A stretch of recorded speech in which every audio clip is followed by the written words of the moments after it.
Hello, everybody. How are you doing? How are you, everyone? Hey, Hammy, Siphon, Lemur. Hey, Velcro. Glad you made it. Dave, welcome, official chair, and thank you for the follow to Nayara. Hey, Aggro, Gavel, King, Natty. Thank you for the follow. Hey, everybody. Good to see you all. Hey, other Val.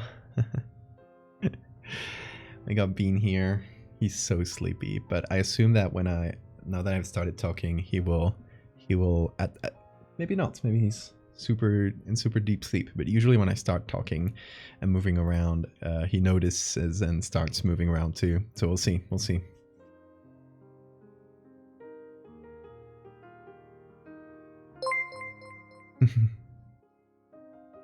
I'm gonna be on here for your stream no matter when you hop on chaos those catching every stream in a row rewards are no joke.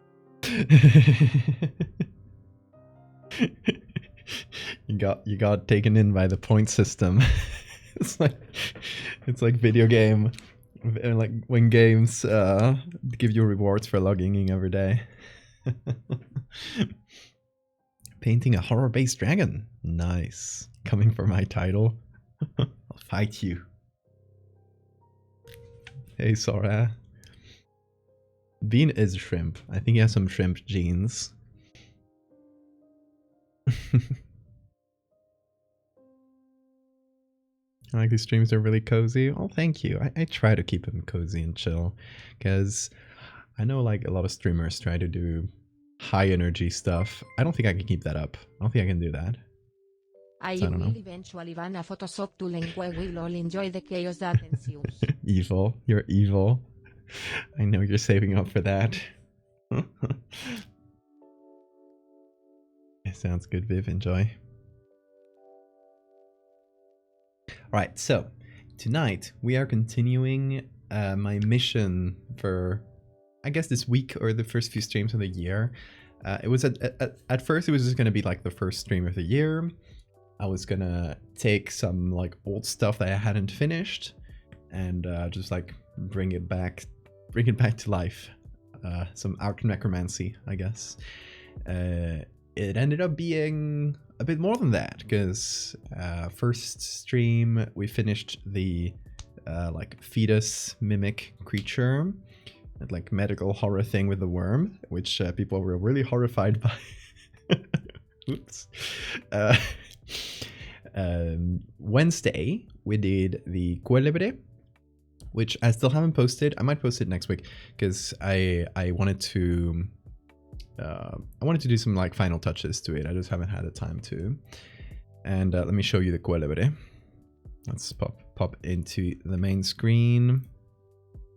And this is what we did on Wednesday. There's a creature from the folklore of Asturias, where I come from, called the Cuelebre. It's a giant winged serpent dragon. So yeah, I think like the biggest problem here is like the readability at a first glance. I want this, I want the bits of the body that are like around the sides. I don't care that much about how readable they are. I want people to notice those last. But I want the silhouette here to be clearer, if that makes sense. So I'll probably just darken it a bit. I don't think it's going to be a huge edit. But yeah, I haven't posted it because I wanted to take some time to figure that out. Yeah, I'm pretty happy, pretty satisfied with this. So I don't think I'll change like a ton.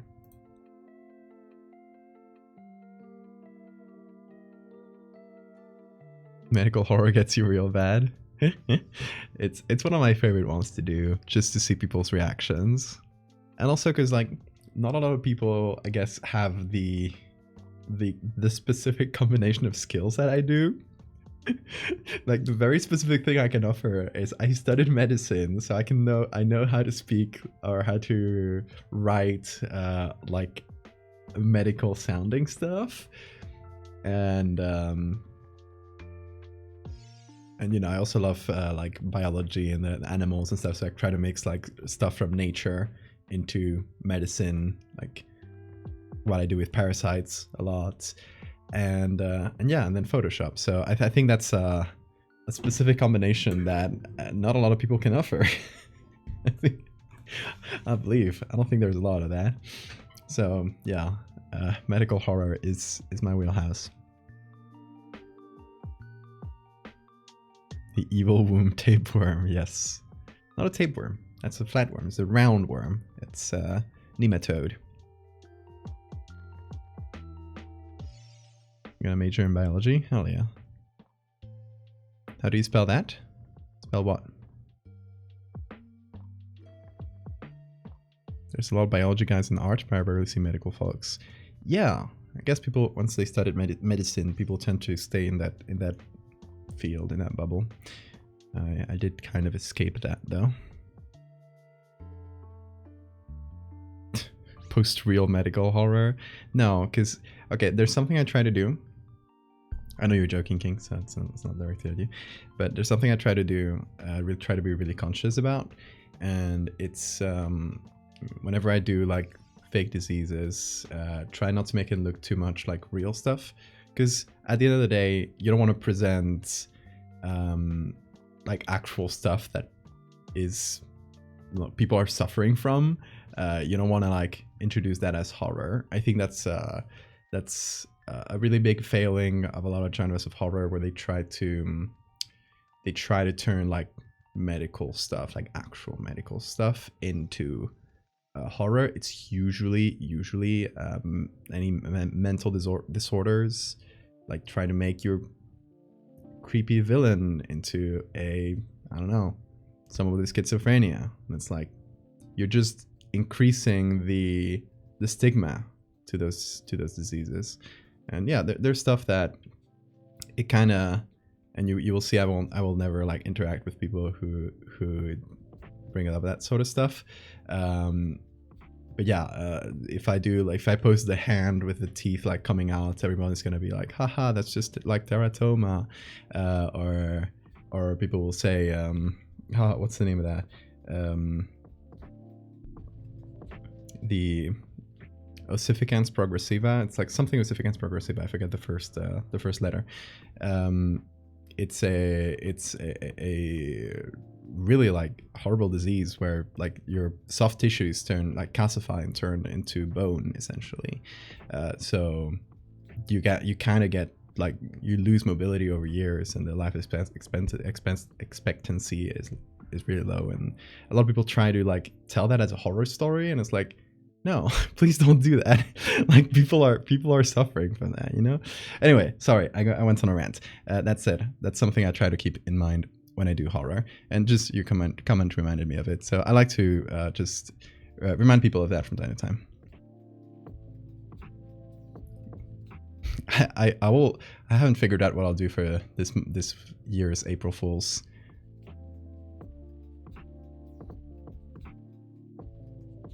The line between ableism and horror. Yeah, absolutely.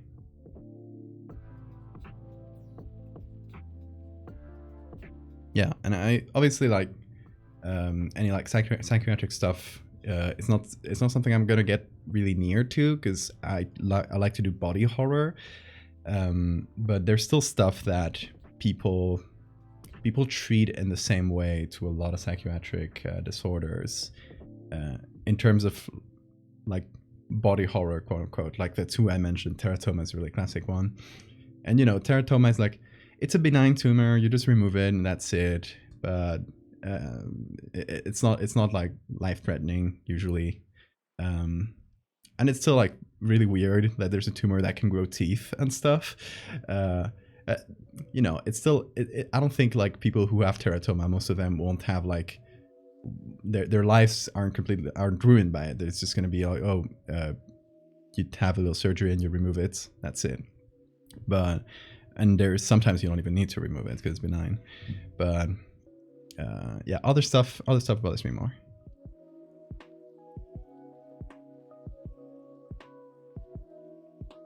Specific flavor of body horror tends to be trans focused. Yeah, I noticed there's a lot of overlap there. Obviously, I it's not something I can directly sympathize with because it's not my experience, but it's really interesting. I keep seeing that overlap. I don't know. Maybe some trans people in chat can explain like what they find interesting about that. Anyway, all this all this rant only to come back to this. What we have on screen is an edit I did back in, I don't know, when was this made? Let me check real quick, because this was made around the same time as the censored things I did. That was... okay. About February last year. Oh my god. February? Okay. So I did a few things around that time. It was for a cursed files prompt. If you don't know what cursed files is, it is a prompt challenge that we do on the Discord. If you want to check it out, go to the Discord here and find the cursed files channel and check the pinned messages there. So on there, every 2 weeks, I suggest a new prompt. It's usually going to be a one-word prompt. So pretty open-ended, so people can do anything they want with it. They can do art, writing. There's people who have done short movies. There's like anything that you're inspired to do based on that prompt. It's just like a little thing where, you know, just to give ideas to people and participate together, and it's really fun. So do check it out if you're looking for like little prompts for inspiration every couple of weeks. Anyway, back then, February last year, I had a prompt that was censored.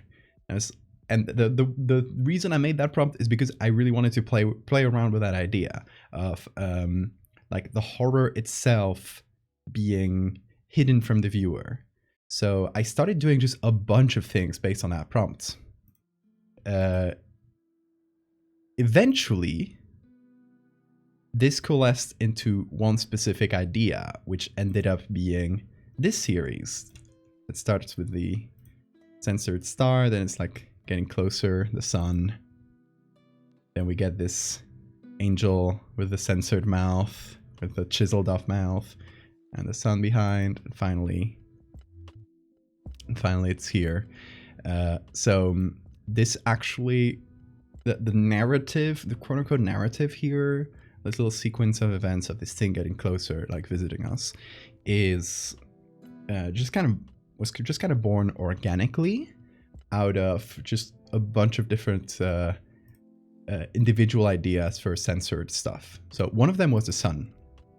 Like I wanted it to be like a second sun, and Venus kind of get in the middle here. This is the normal sun, right? And the idea is that, oh, there is another sun and somebody has put a black box over it. That was just like one of the individual ideas. Another one was the angel with the, and at first it wasn't cropped like this, but the idea was to have this someone chiseled off the mouth of an angel. I was like, oh, that's kind of cool. Like that implies some like fun narrative. Eventually I added this and I made it part of the narrative, but initially it was just meant to be its own separate thing, you know? And there's a couple that I made that they just didn't make sense with the new narrative that was kind of formed. So I just left them by the wayside. So one of them is the one you're seeing on screen. And the other one is the one you might have seen on the Twitter announcement, which I don't know. I still don't know what to do with this one, but this one, the idea of like the figure being censored and we can see some like light and distortion around it, it kind of ended up becoming this. So this one was left by the wayside. Also, both of those were like black and white, and I wanted the narrative to be like, you know, everything's happening in a single day. So obviously you can't have black and white and color pictures in the same thing here. But yeah, that is why I have two fully made edits that I then just kind of forgot about. But yeah, let me catch up with chat in a sec.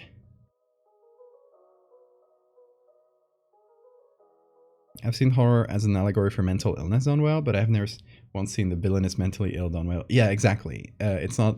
Yeah, I really like how you put it. It's not like you can't use horror to explore mental illness. It's just that it's often so badly done, and just it ends up like increasing the stigma. But yeah, the eye picking out from the scratch, I'm glad that's noticeable, because that's what I wanted to show here. But I think I'm going to remove the scratch. For you find comfort in reading and seeing other people experiencing changes to their bodies against their will, being forced to go through those changes because everyone but you agrees that it's good, even if it'll kill you. Hit its home. Makes sense.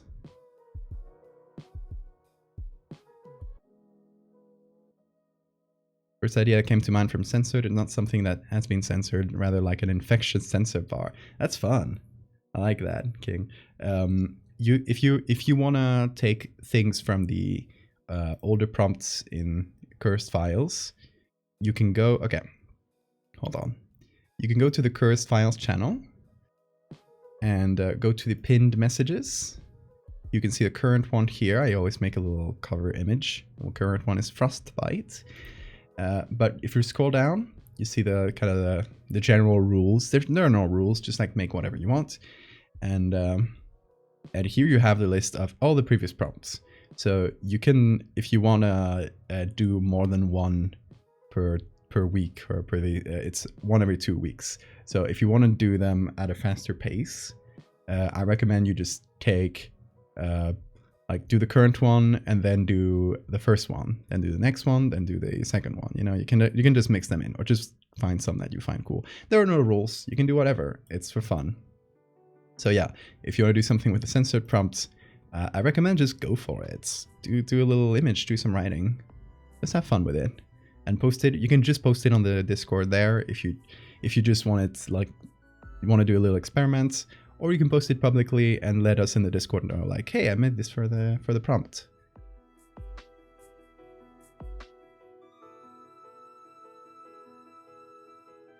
There's a third sun in the top right. It's all round and furry. Yes. Sorry, I woke you up. Sleep, sleep, baby.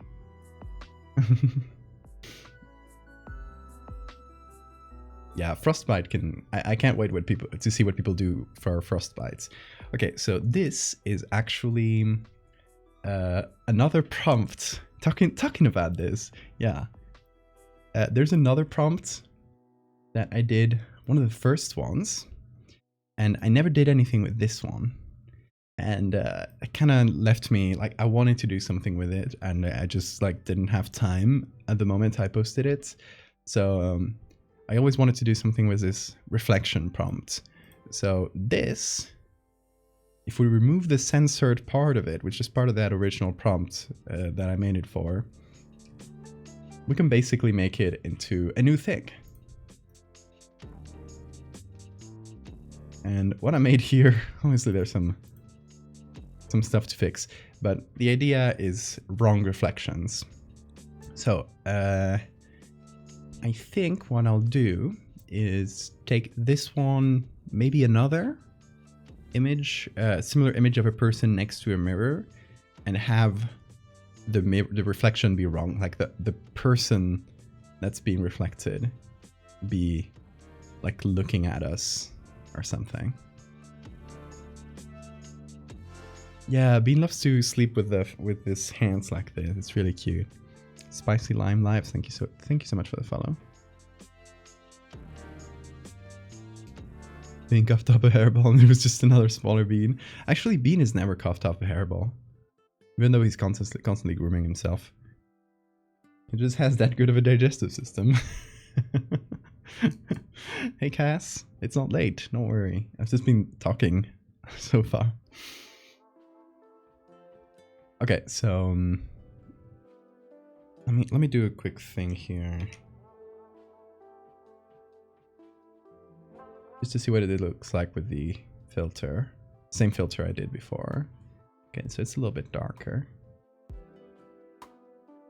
Okay, but now we need to figure out the face without the scratches, because obviously when I made it, I had the scratches on top, so I only wanted, my only intention was for the eye here to be visible. But now, if we remove those,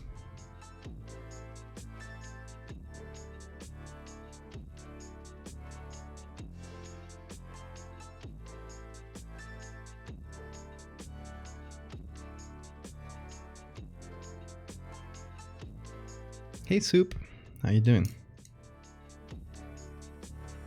Also, remember to hydrate. I got a green tea here.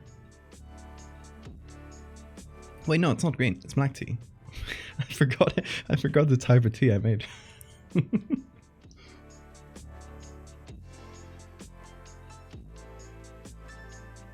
To build a fire is a harrowing story. It's so scary.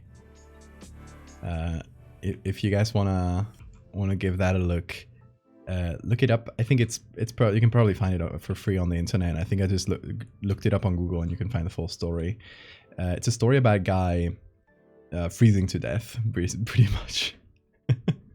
And it is just harrowing to read. I saw it in a Jacob Geller video that covers it, and oof.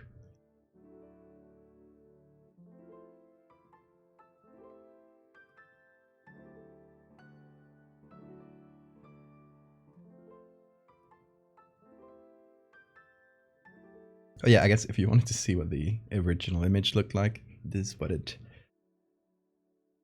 was.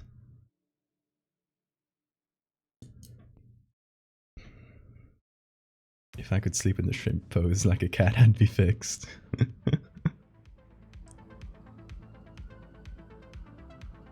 don't think hair digests. No, it doesn't, but it can just pass through to the other side. Hey Pyro.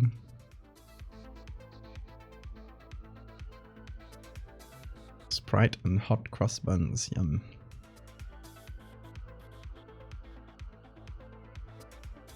Maxing out your hydration stat with lemonade, hell yeah. Too much lemon juice. There's never enough lemon juice.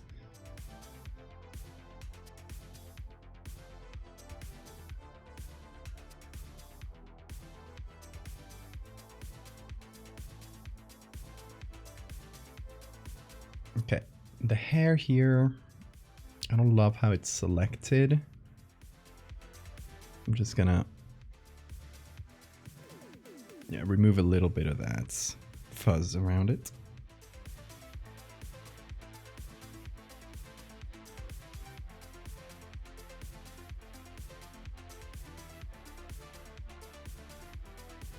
Okay.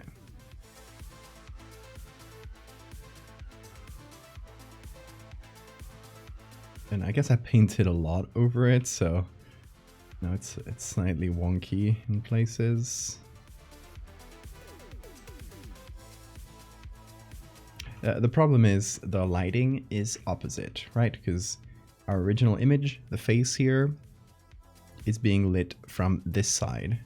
So the part that is reflected should be, the part that is lit in the reflection should be this one, and this one should be dark, if that makes sense.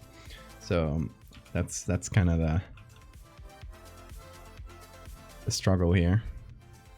We gotta essentially invert the lighting.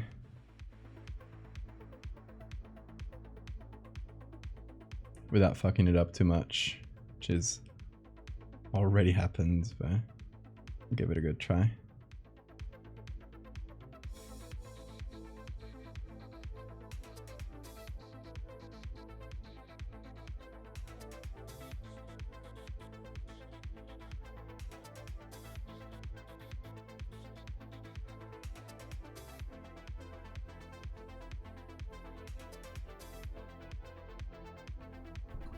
Been learning to do bookbinding, nice.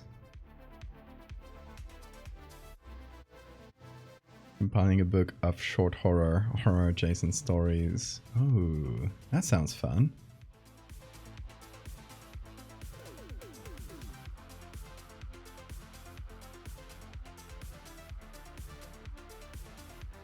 Oh, it would be much better if she was looking directly at us.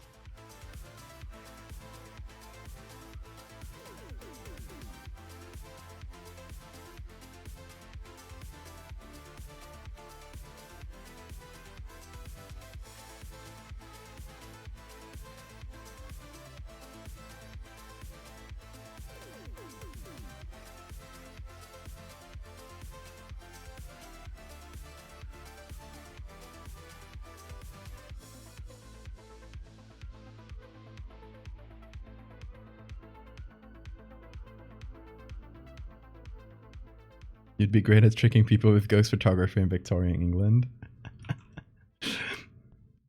Have you seen the ghost photos I did? Oof. Okay, having her look at us might be a little harder than I thought. So we can't do that much detail on the pupils. Not like you can see that much.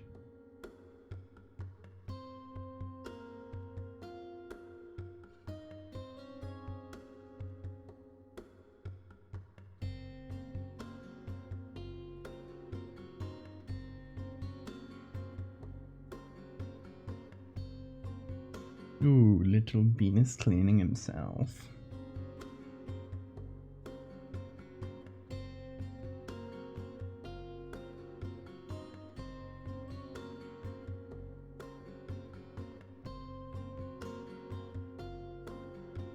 Yeah, I had a lot of fun making those old Victorian style ghost photos for that story. Like specifically having them look fake, you know, is a fun thing that I don't usually get to do, to try and or more accurately it would be like trying to replicate a style that looks fake. And specifically a style that is very analog with digital tools. So if you don't know what I'm referring to, let me pull it up. Talking about these photos where I'm trying to emulate the style of Victorian ghost photos with the floating face and the veil and stuff. They used to do that a lot. And sometimes like there's a hand over someone's shoulder and you can see it intersects with people, and it's, you know, it looks fake because it was fake, but I'm trying to like emulate the fake style, if that makes sense. It kind of just clips over things like a double exposure. I don't know, that style. And then there's like the real ghost, which has a different appearance.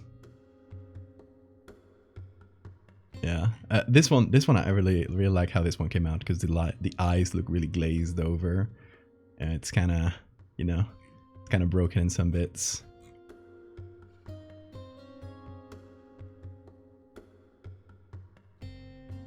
Hey, Cryptid, thank you so much for 16 months. Why didn't that pop up? Did it just not make a sound? Is it broken again? What's up with stream elements? Well, thank you so much, Cryptid.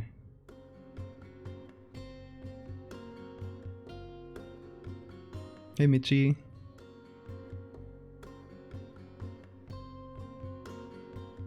Ooh, good stretch beam. What will he do? It's just sitting now.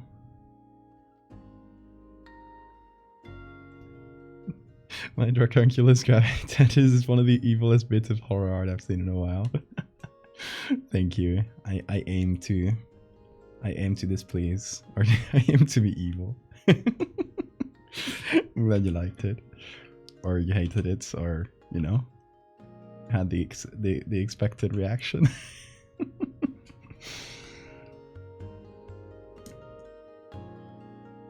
Dean is still cleaning himself, just not facing the camera. Going good, Michi.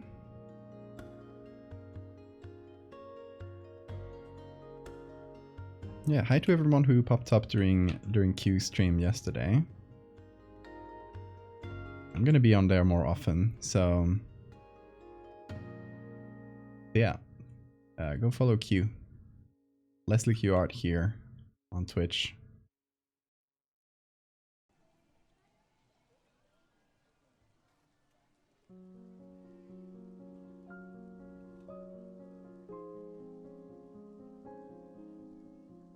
It's hard to do this without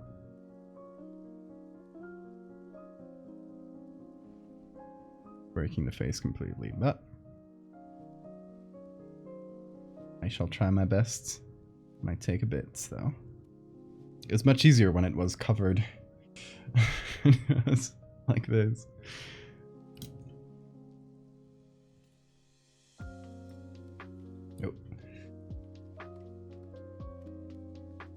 There's the bean.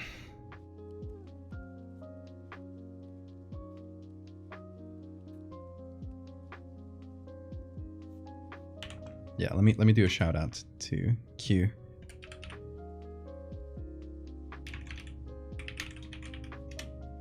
There we go. Go follow him. Oh, also more. Oh, I guess I gotta wait for that shout out to end. But next week, I still don't know the day. We're gonna figure that out soon. I will be on Lou's stream, and we'll be doing some more collabs. Lou, if you remember, was on stream a few weeks ago, where we did some Terry the Meat Planet stuff. I did my 4th part of the Terry series, and Lou did a painting with Terry on it, which she's still working on. And during that stream, we mentioned, someone in chat mentioned the idea of flesh Muppets, or we mentioned, I don't recall who did it, but someone mentioned the idea of flesh Muppets, and we thought that was really good. And we're gonna do a stream about flesh Muppets. So let me do another shout out.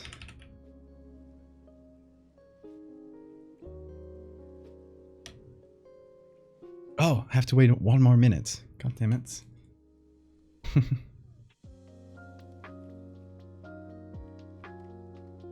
Flash Muppets, yes. It is a good concept, isn't it?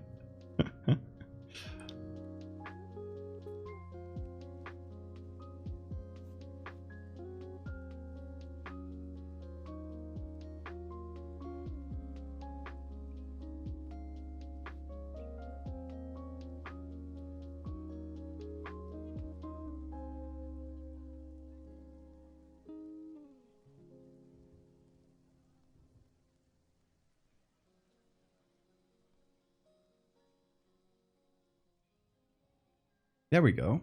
Now she's looking at us. Took me a while. I gotta fix up the nose. Hey, Wenhao.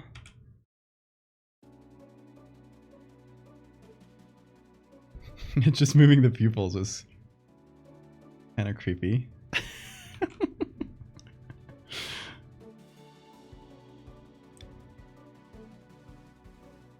No, we do have a lot to fix on that face.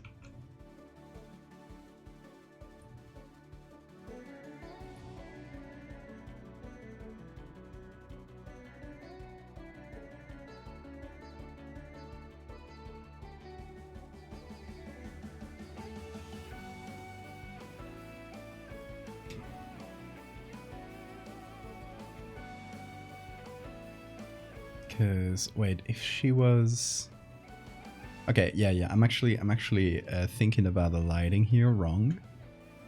I'm kind of trying to do the opposite of her face.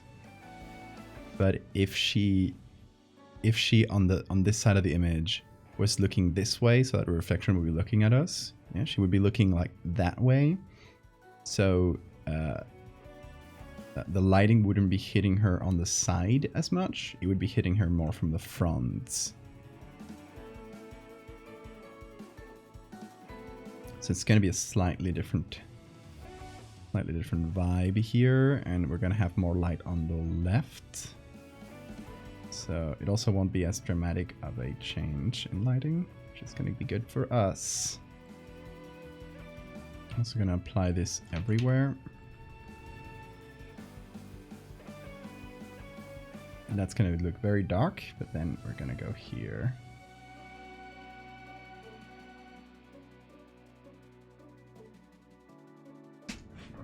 Oh yeah, now I can do the shout out. Hold on. I wish Twitch would allow us to do more than one shout out. There we go. Go follow Lou, because I'm going to be on her stream. I don't know what day of the week. I'm going to try to not make it interact with any of my streams, so I can keep my same schedule. But it's going to be on her channel when we do the collab, because last time it was on my channel. So.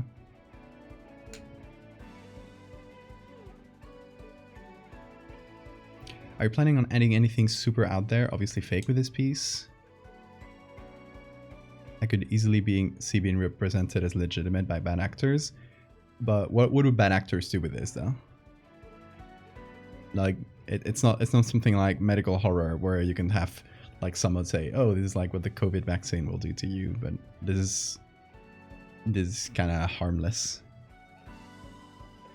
Alice, thank you so much for the follow.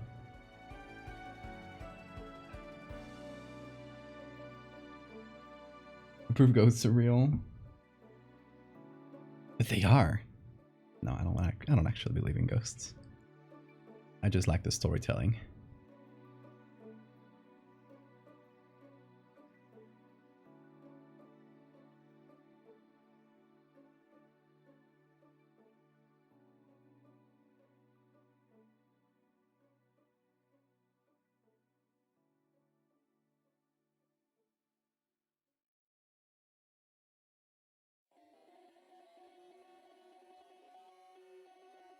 Okay, a little bit of change on this side, and obviously the pupils are too dark now.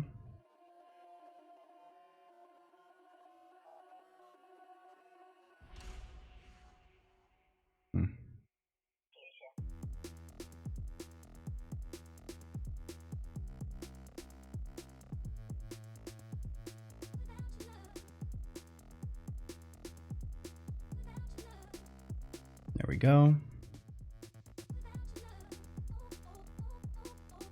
I do like that the pupils don't look super natural, like super normal. They look a little bit off. I'm gonna lean into that. Just makes it creepier, you know?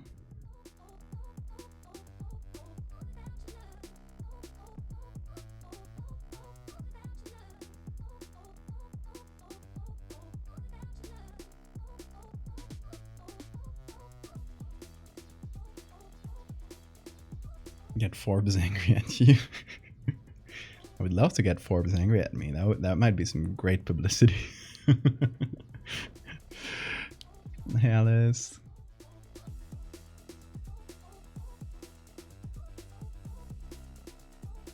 We'll get another Snopes article written. Oh, they know me at Snopes. It's fine. We're buddies.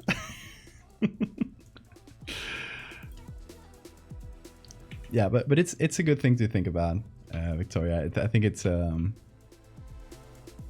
legitimate thing that can and does happen to my art fairly frequently, to the point where I have to be pretty vigilant about how it gets reposted and stuff.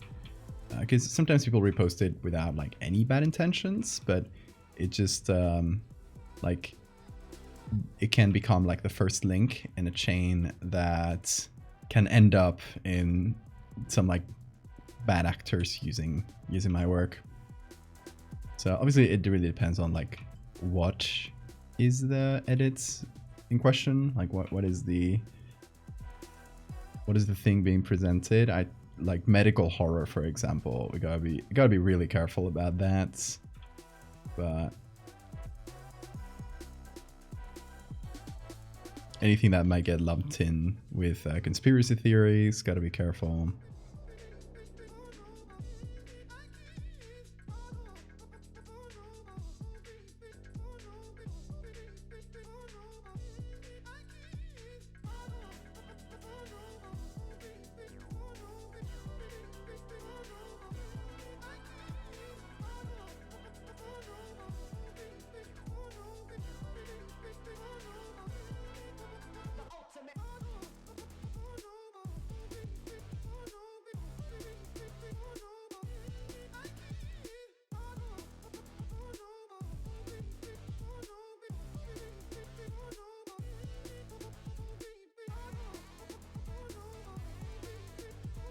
Remember a few months ago, you and your friends went to check out an allegedly haunted battlefield at night. You thought you saw a figure crouch in the trees before you hauled ass out of there. That sounds really scary.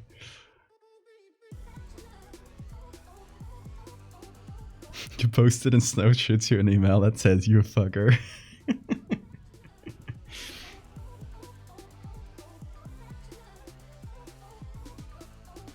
See you in 3 weeks when it's all over. Vietnamese Facebook as a hoax.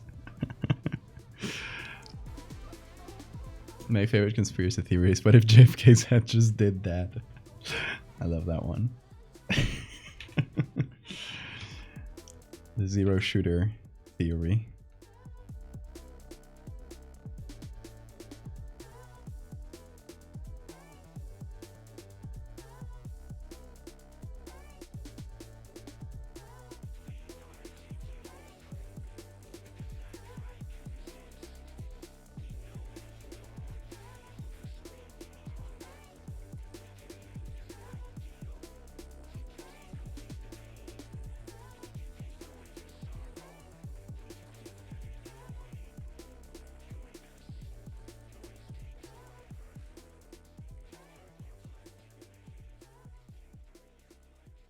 Looks almost skull-like, yeah.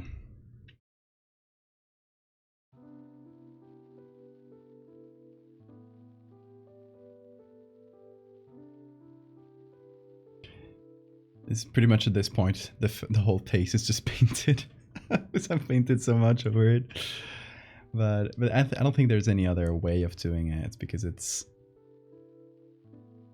the lighting is basically the opposite, so it's not like I can just change the lighting a little bit and it looks good. I have to pretty much just redo it from scratch. So that's why I'm taking it slow and steady. I wanna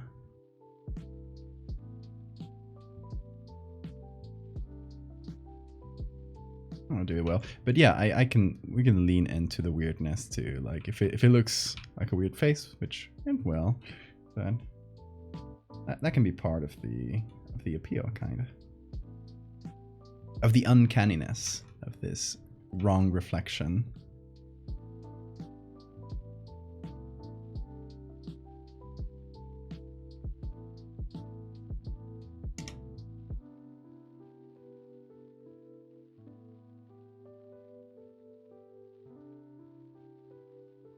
What is this levels thing? Oh, there we go.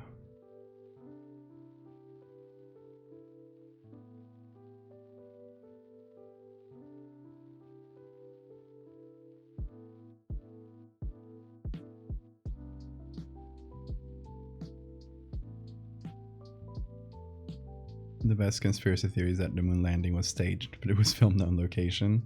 Hey, that's mine. That's the thing I did. Siphon, stop stealing my really old ideas. Okay, context, because I think only Siphon might have ever seen this. Back before I did horror art, I did more surreal stuff, and I did one of those series I did back in 2019, maybe? I'm trying to find it now. Yeah, 2019 was about conspiracy theories. And I tried to just do little plays on different conspiracies. And this was the moon landing one. Which I still, some parts of it, like how this one is sitting is wonky. But I do still like this one. Just says moon landing. Director Valdevia. There are little things here, like the reflection on the helmet showing the sitting guy here. And the US flag with my signature is... I don't know how it looks this good. I don't remember how I did this.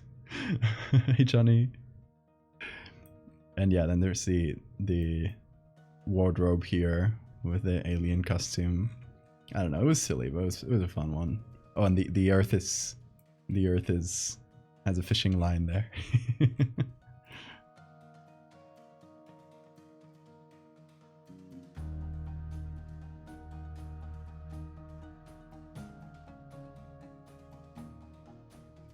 The manga Billy Bat presented a timeline where they originally planned to fake the moon landing, but last minute decided to do it for real. Oh, thank you for the save reminder. I gotta save everything twice, because it is actually inside a bigger... I don't know why I did it specifically like that for this series, but I did it all in the same document, and then had each one be a smart object inside it. So every time I save, I gotta remember to save the big one too. Isn't that piece of my Instagram account? Yeah, all my old stuff is on my Instagram. I think that joke existed before you made that one. I'm pretty sure it didn't. Things only exist when I look at them. Object permanence isn't real. Wake up, cheapo. Remember the first piece of yours I ever saw was your Sign series? I really liked it. Oh, thank you. That was actually that was one of the first Cursed Files prompts. I went back a week or two ago and noticed the giant pair of eyes in the sky. Hell yeah. I like how I made that one really subtle so that people freaked out, and then others, like some people said, "Oh, I just noticed," and other people start asking like, "What did you notice? I didn't see anything." And they have to explain like, look behind the trees there. I don't know, it's fun. It makes it a bit more interactive.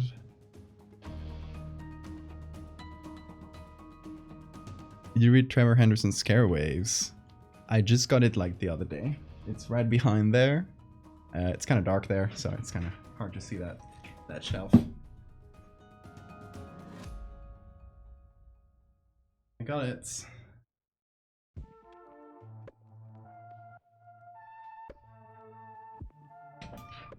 So yeah, I'll let you know how it is.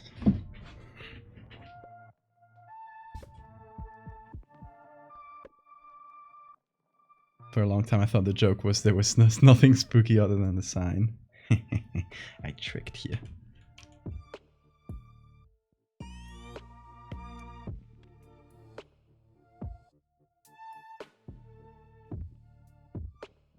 Okay, I'm gonna darken things a bit. Yeah, why not?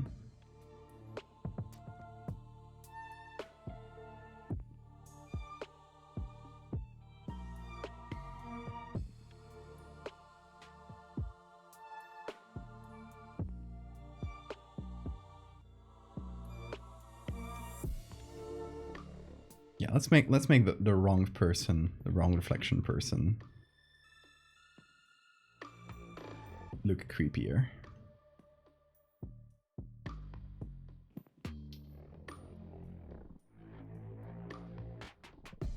It's too much.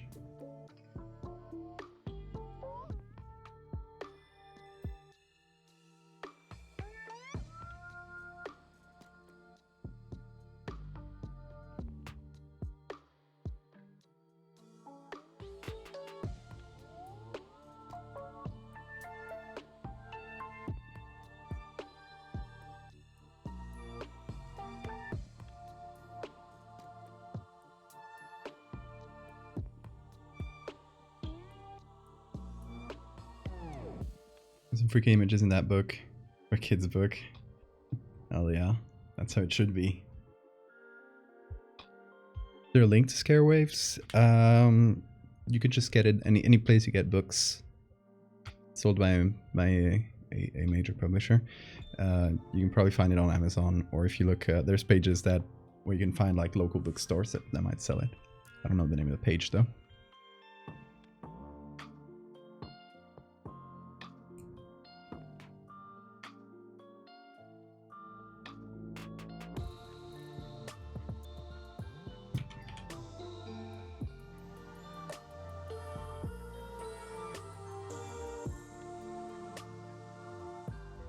Yeah, we're gonna just lean into the ghost-like feature, I think.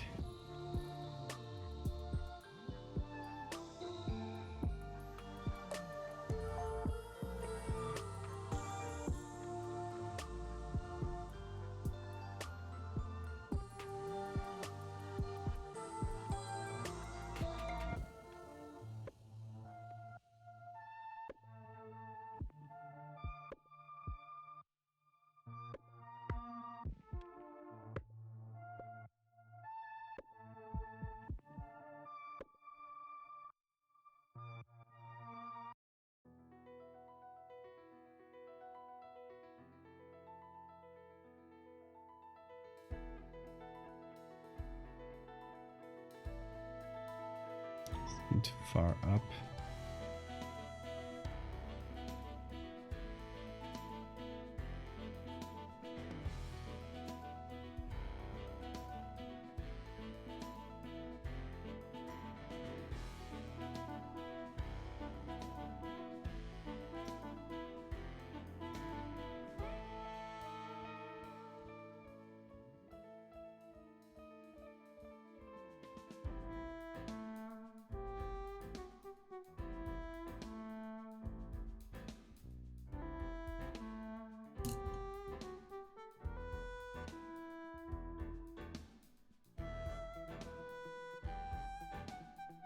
Oh yeah, get a copy to support.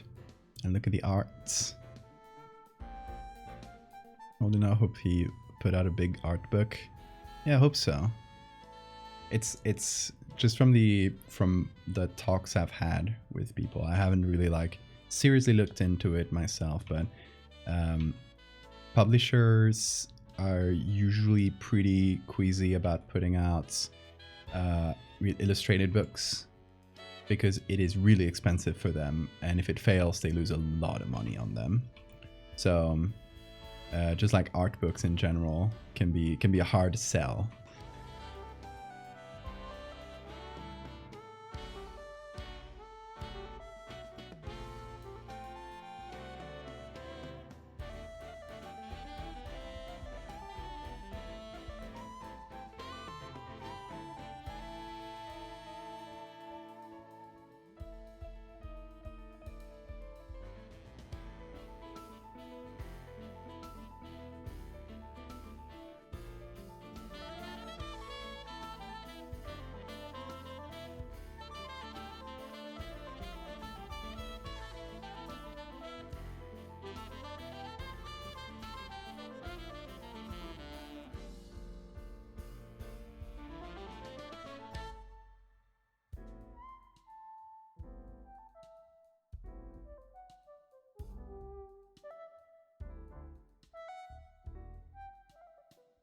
You want to learn how to make free art at some point. Right now, your greatest artistic skill is your writing.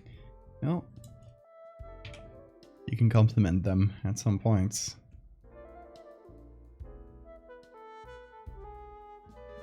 It's always worth learning new mediums, new ways of making art. I want to practice on my writing more myself.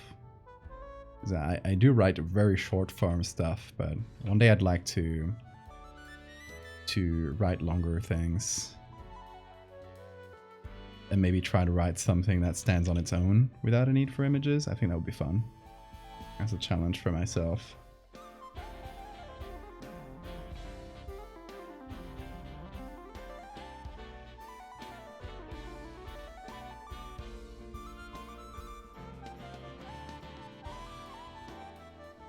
Illustrations are often printed on entire different stock. Yeah, it's just illustrated stuff ends up being really expensive for publishers.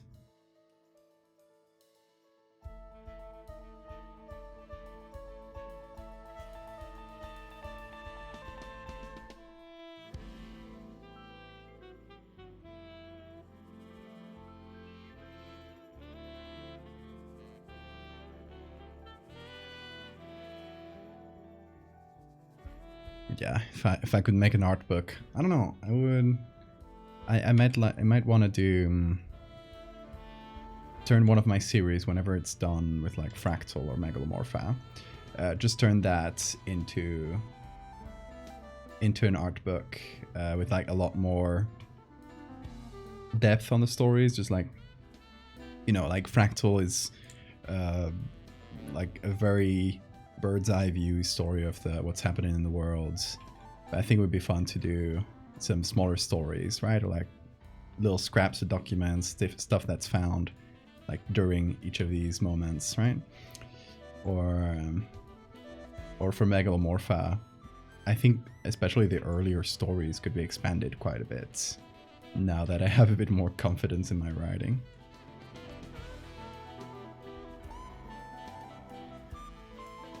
Ask for it in Bible stock. Is that the really super thin paper? Oh yeah. Yeah.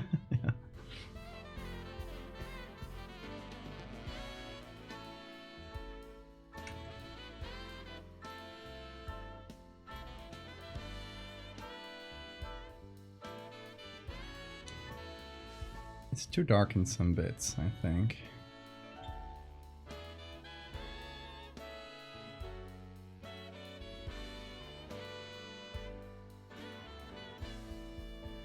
Oh, that's interesting.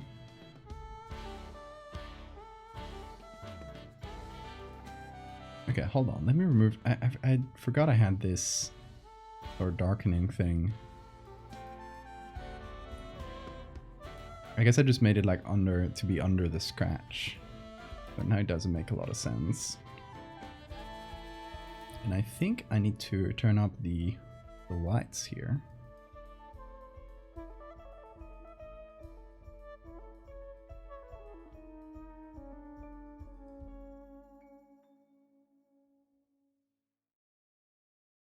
Oh, there we go. Hey, Orion.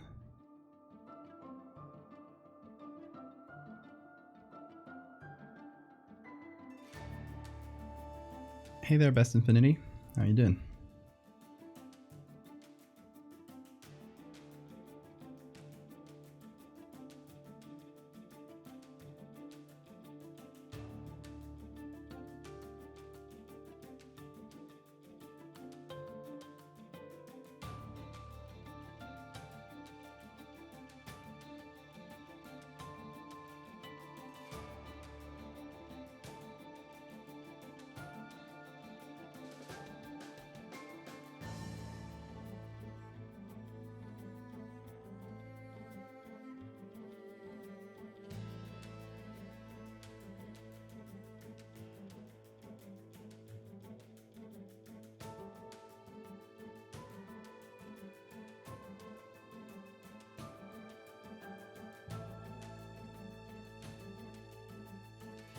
I'm getting there. Still, compared to the original, the reflection in the original here, like all very bright. So I think I need to go even further here.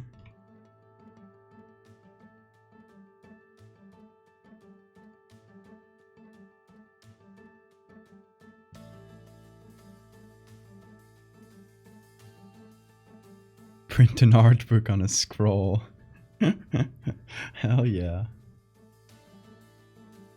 Short story printed on toilet paper. Nice. Cute cat. Oh, his name is Bean. He is currently very sleepy. Which means that he'll probably wake up and go wild later. We'll see that. We'll see.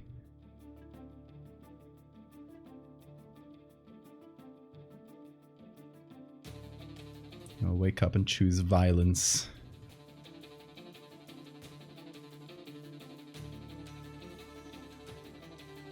You're making some fan art? Nice.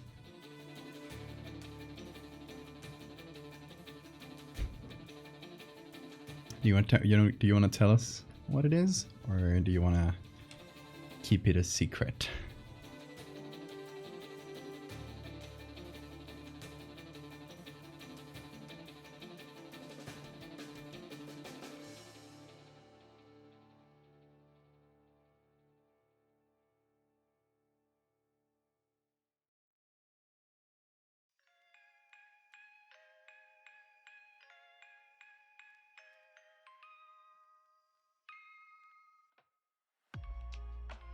I think we're getting there.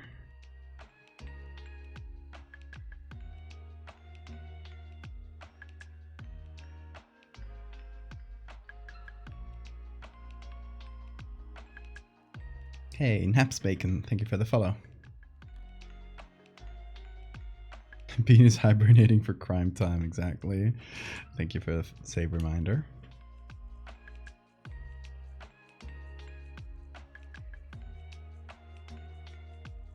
He's saving up energy for 6 AM to be your alarm.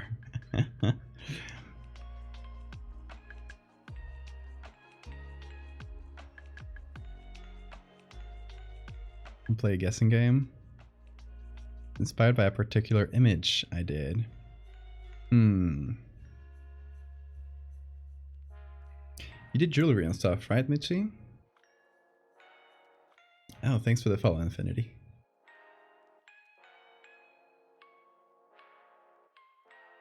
Need more editors like me on Twitch? Yeah, there's not a lot of people doing this kind of photo manipulation. It's always a shame. I always try to find, whenever I'm looking at Twitch, try to find if anybody's like doing this sort of thing, and so rarely I find someone. And it's not often people who stream regularly. So.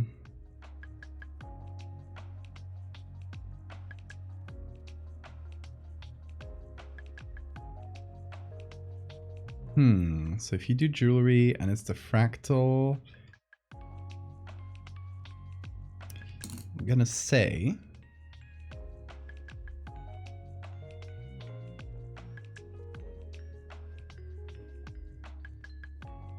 this, maybe? The fractal religion symbol?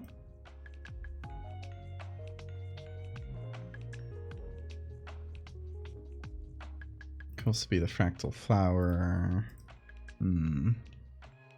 Nope.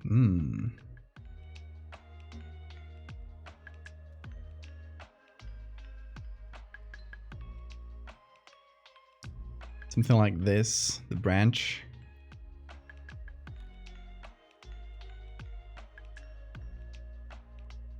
Need seeing how it's done. Photoshop is like forbidden wizard magic to you. It's not that hard to learn. I promise. The fractal butterfly was really sick, thank you. Flower is closer.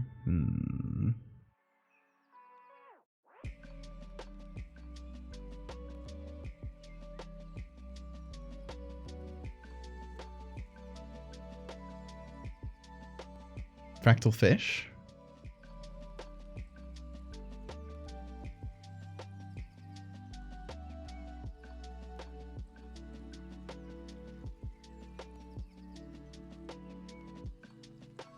Trying to think what else it could be. No.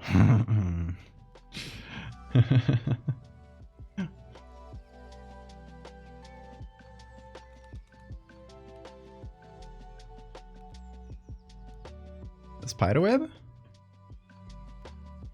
Or the spider?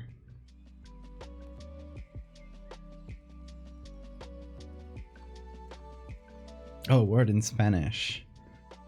Well, mirror is espejo.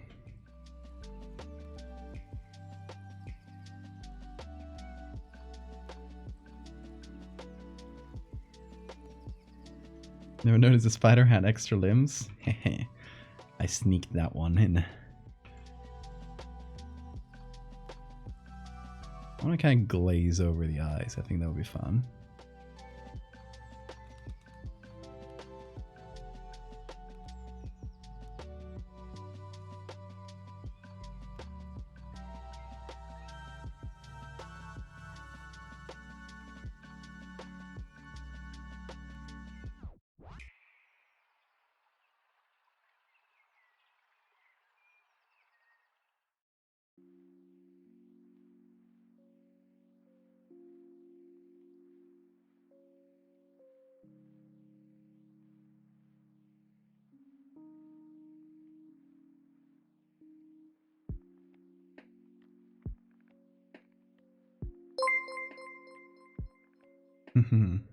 El espejo es una ventana a otro mundo.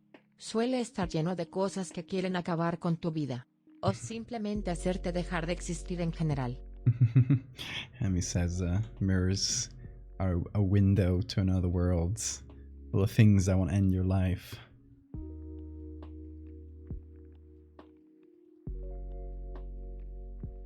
You have a fractal crab. No, never got around to that.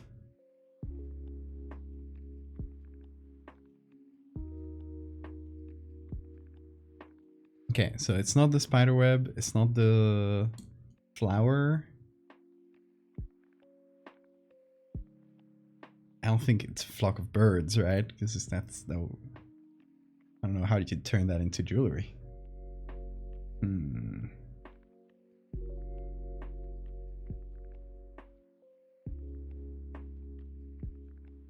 Is she supposed to be a doppelganger? I don't know yet. I think just a wrong reflection of some sort.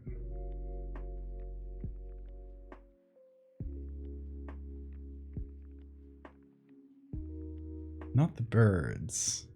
Is it something I haven't posted yet? Because this would be pretty sick as jewelry, but...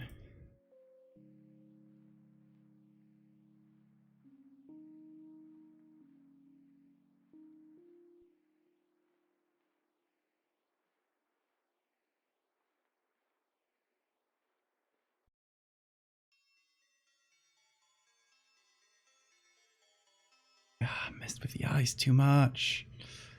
It's hard. It's hard to do faces. That's why I don't paint.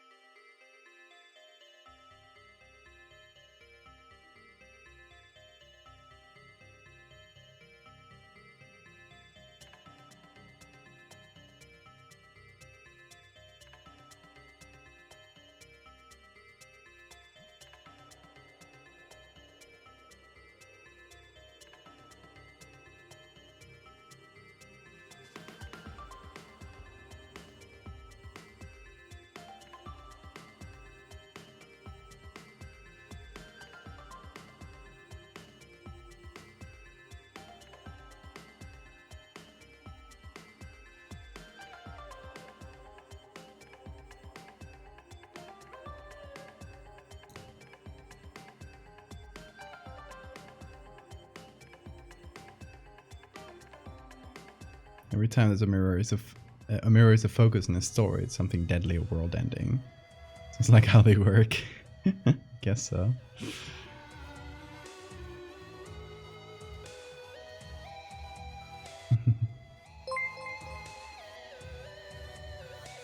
I'm more of a dog person, but I love your kitten. What's not to love about Bean? I used to be a dog person until I met this boy. Nutri Grain Bar, thank you so much for the follow.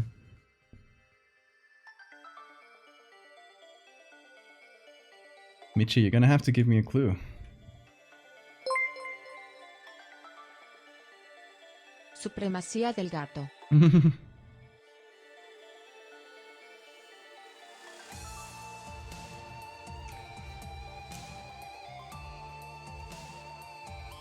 It's blue.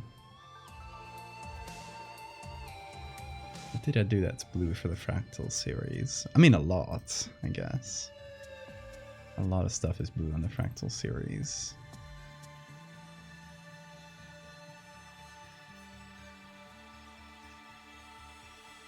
Is it a bottle of Fractal juice? That would be fun, honestly. Or it could be the butterfly.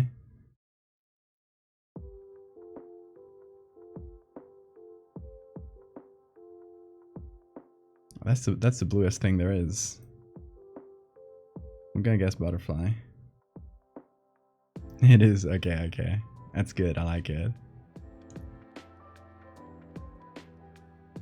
Doppelganger is a German term meaning double walker. Oh.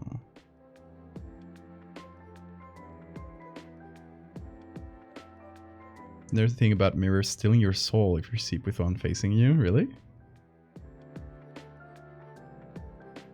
I'll share a whip. Yeah. Have the mirror in your room covered up.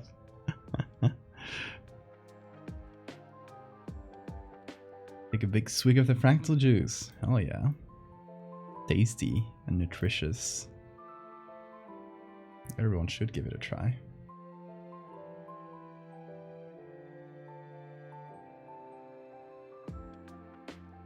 I don't think I got the pupils quite right. Still doesn't feel like it's looking at us. Why is that so hard? It's like you move it a pixel down and it's completely looking in another direction. Our brains are so good at telling if someone is looking at us that it's actually quite hard. Our brains, and this has been studied, are able to determine if someone's looking at us with a, like, I think it's like when you measure angles, like minutes and seconds and stuff, it's like an arc second. It's like a ridiculous tiny little sliver of angle where you can notice if someone's looking at you from a distance. It's pretty wild.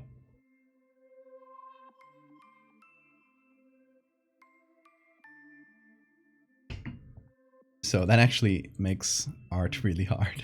Because you gotta be super precise. Like, I think the difference here between making these people look at us and not look at us is less than a pixel.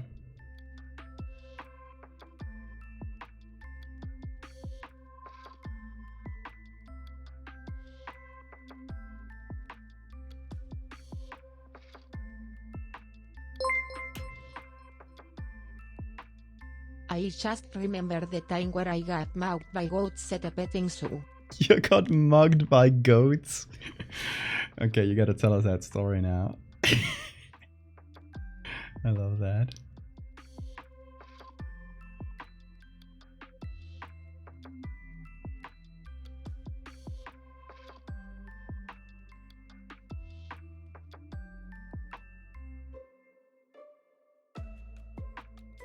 Oh, I'm gonna increase the shadows. That way the face is kind of popping out of the shadows a bit more. It's fun.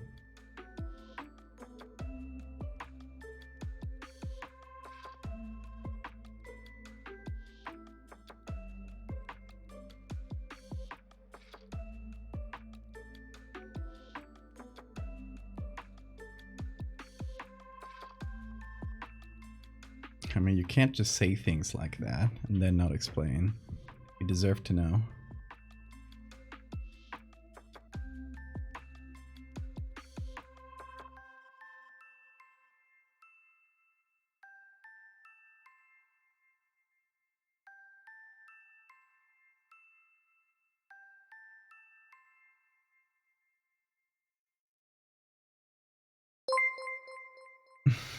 Let's see. I put my back to them while cranking out food pellets at the back of an alley in the petting zoo. I got the lizard brain feeling to look behind me, saw a goat at either side of me, and when it turned around, every goat, except one, was behind me looking for food. We barely got out alive. I'm glad you're here today to tell this story. You're so brave.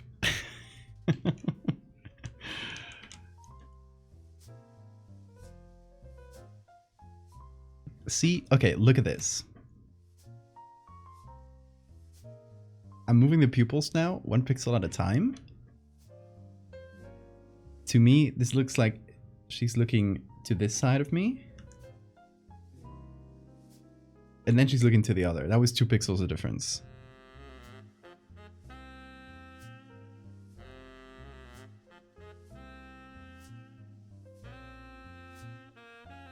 And it's going to be a little different when we look at it from further away. So we actually gotta do it from this side. Didn't turn me down for food extra pellets and is sitting with the goat at one. I don't trust pot-bellied goats. They're the most evil of the goats.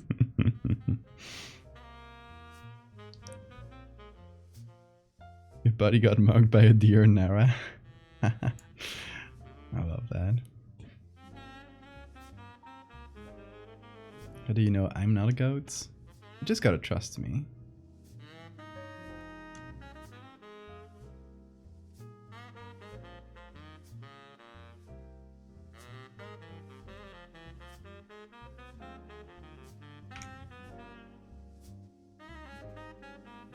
See, now she's looking up.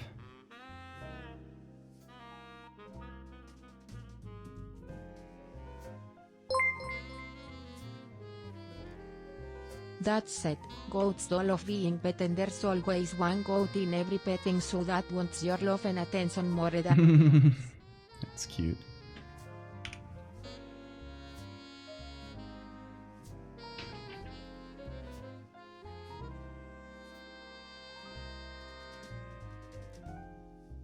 Let's see, let's put in the smart filters, see what happens.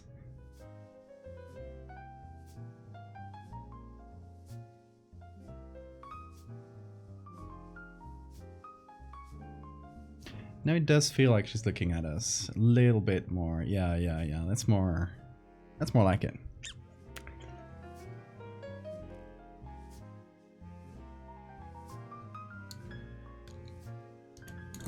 Oh yeah, true. Let me check. What did you send it?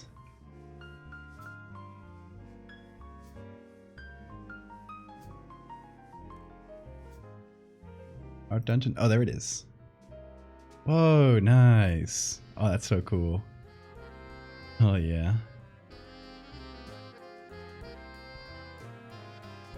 That's so nice.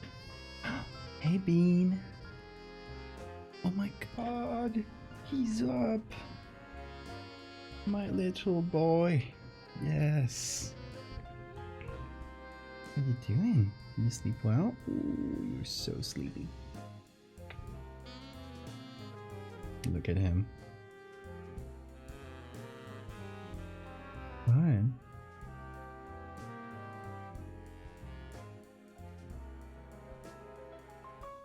You want cuddles? Yeah, you do. Of course you do. He's gonna get up. Come on. Go up.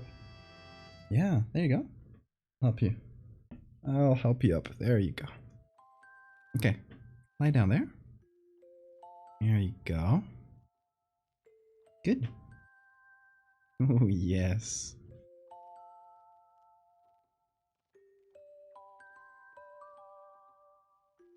Look at he.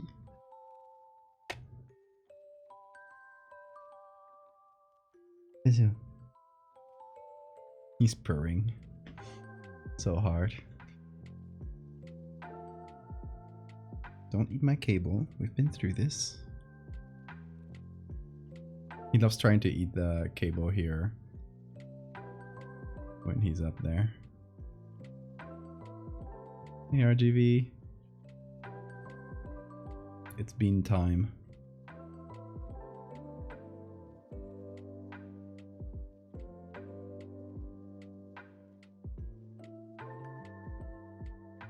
Oh, you're so sweet. Yes, you are.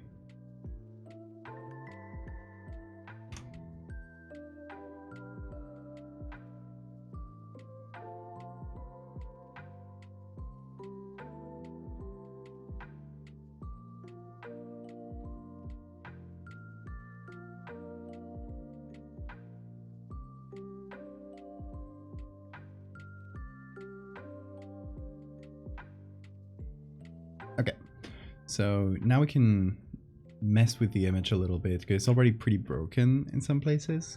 So I want to add more of that because right now I've kind of blurred a lot of it, so it's lost a little bit of the crunchiness.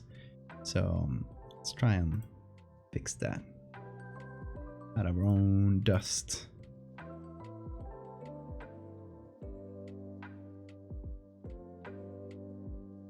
Ooh, that's really dusty. Let's see. Okay, can you? There we go. Hey, there we go.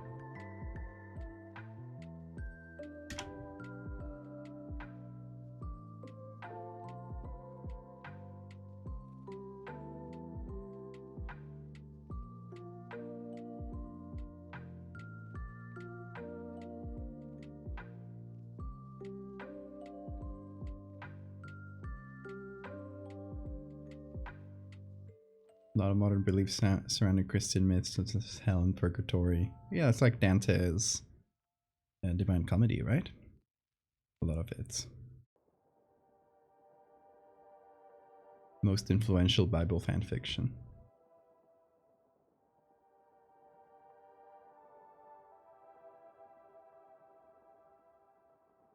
Okay, let's see what else I can add. Ooh. Ooh, that one's very broken. I like it.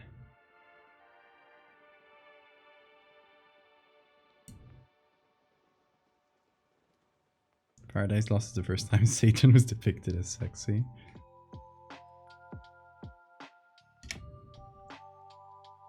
I mean, Dante has a pretty,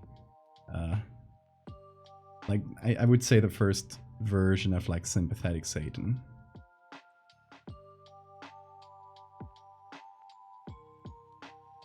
Or you can find him at the depths, in the depths of hell, in a frozen lake, crying.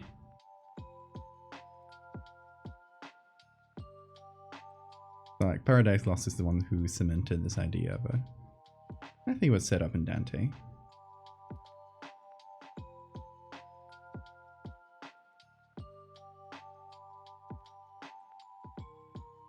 Bible fan fiction made me throw up in my mouth a little.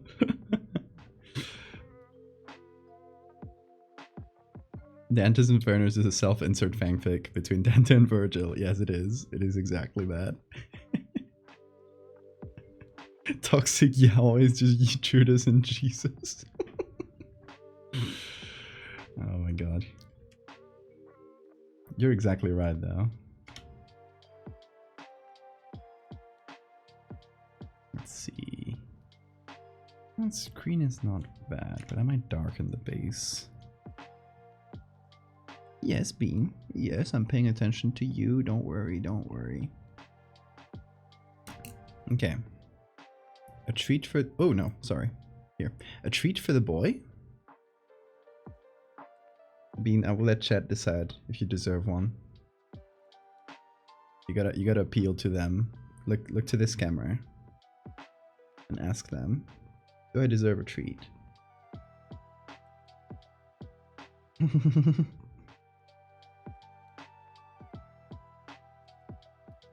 He does? Okay, Bean. Chat is on your side. I'm gonna get a treat. I'm gonna get a treat. He knows what the whistle means. Okay, chat. Turn up your sounds. Turn up the volume. Because you're about to hear the crunch. This is the crunchy ones, okay? Go for it, Bean.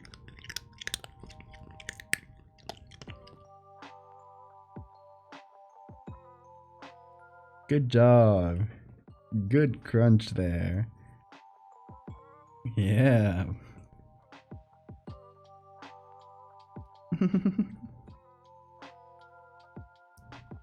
Yeah, Bean.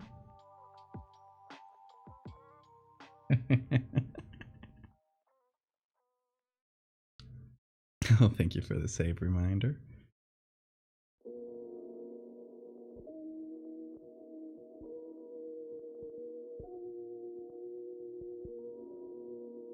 You want to go down? Okay. He really did say nyam nyam. And he really is putting his tail in my mouth. What? What does it mean? You're so handsome. Yes, you are. No, no, no. Don't claw the... He's trying to dig his claws into the like little table mat I have for the mouse and stuff. He could never do wrong though. Yeah, you're right. No, he's currently... If you hear weird noises, it's because he's scratching up against the mic. He's sitting here currently. Hold on, let me try and... There we go.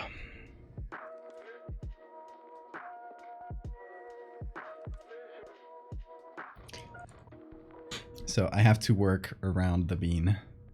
But that's fine, I can do it. Whoop. Well. We going, Bean?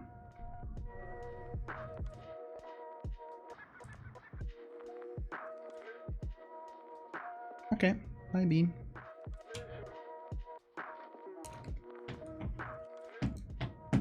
Need to be up by 5 tomorrow. Oof. Good luck, man. You got this. Sleep well.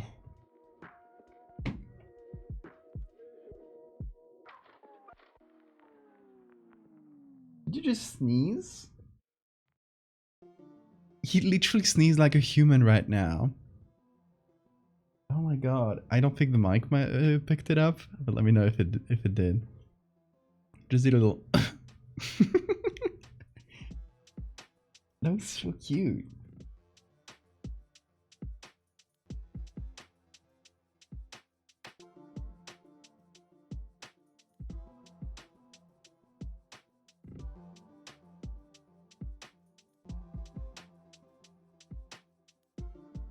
He's like a Victorian orphan trapped in a cat.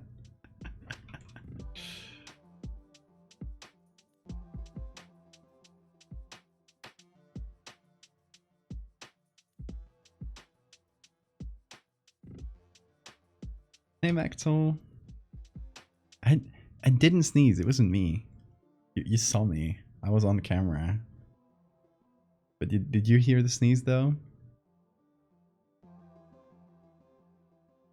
I don't think it was loud enough for the mic to pick it up, sadly.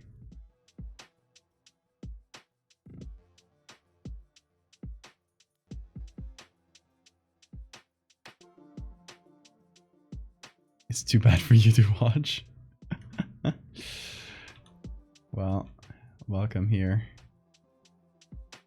We won't subject you to bad movies, don't worry.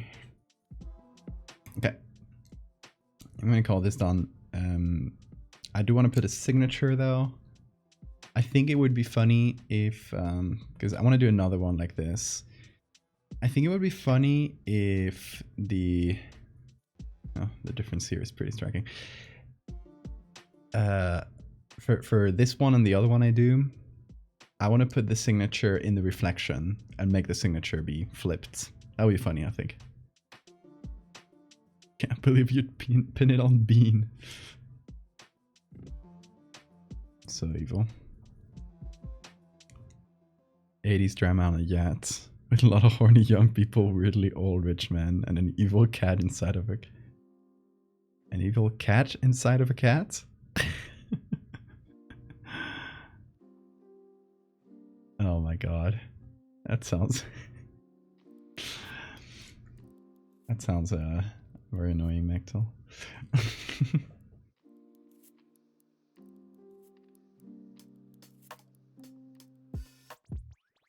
Make it look like a scratch or damage on the photo. Then it wouldn't make a lot of sense if it's reflected, right? It has to be like on the...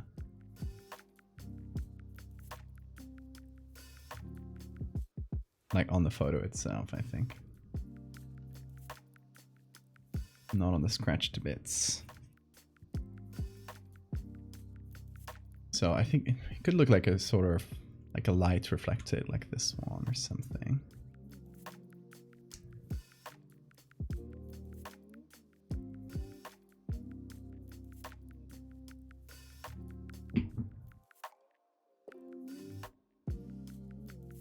Okay, let's see.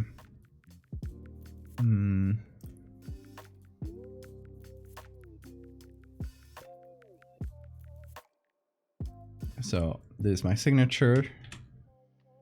We flip it. It's just basically an N.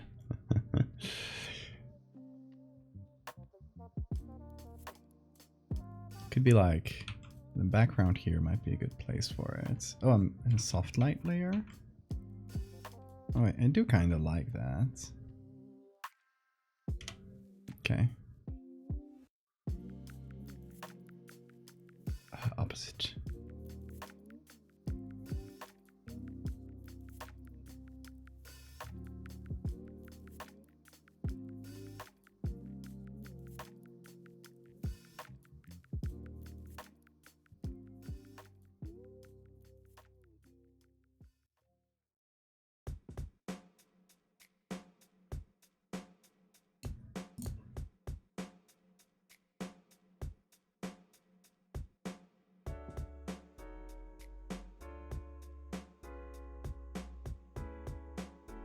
Evil Valdevia. Naldevia.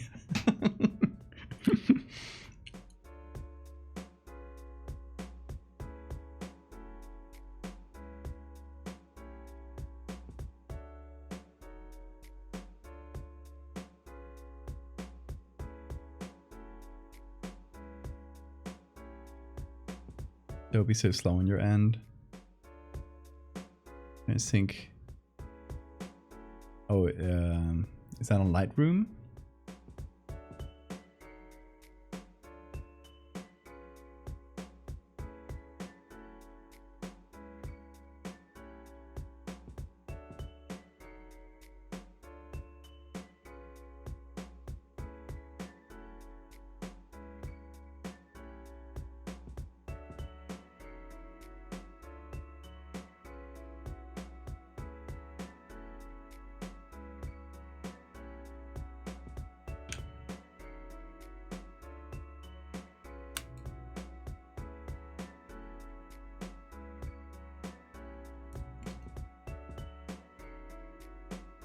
Okay, let's see. I did add that. Okay.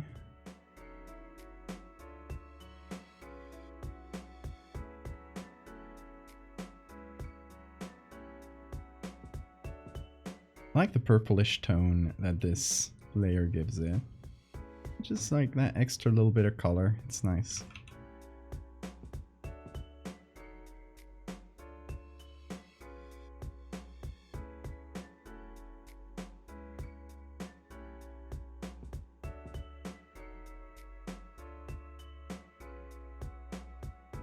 No, it's just kind of a random reflection for the signature, but I'm fine with that. The background is so nondescript that it's hard to do anything else.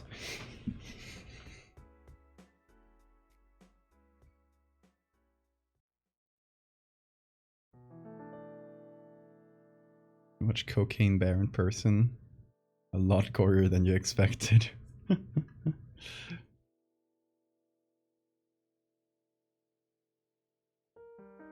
I don't know, it's a kind of funny, that the kind of movie that's funnier to watch with friends. Otherwise it's like that sort of like horror B movies. Okay, let me save. Oh, hold on. I guess I should just save that as its own PSD.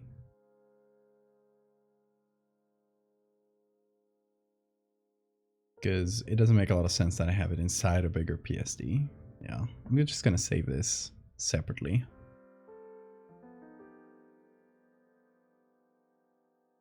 So I'm gonna save this as a PSD, just in my desktop. I'm gonna call it reflection.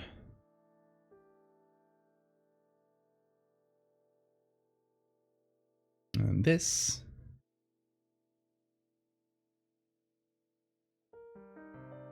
I'm gonna do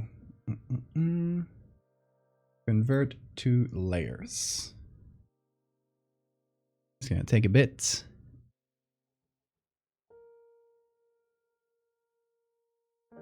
Just trying to be organized for once. Yeah, this is the other one, the yearbook one, but I'm not gonna do anything with that one today, I think. I don't know, maybe if we're done with the other image I want to do and it's still not super late, we might figure out what do we do with this, if anything at all. But what I want to do is another picture with a wrong reflection. And way back when, I had found an image that I remember being pretty good, that I considered for the reflection thing, then didn't use. So let me see if I can try to find it again. Hey, Bean. No, don't scratch that. Hey, hello.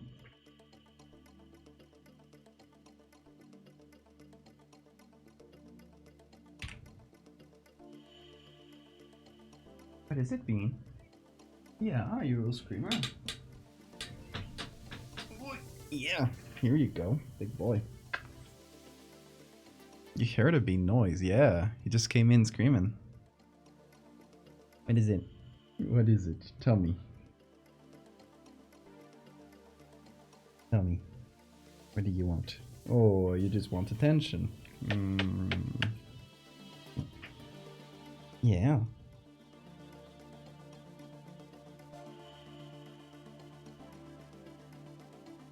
Mm-hmm. So cute.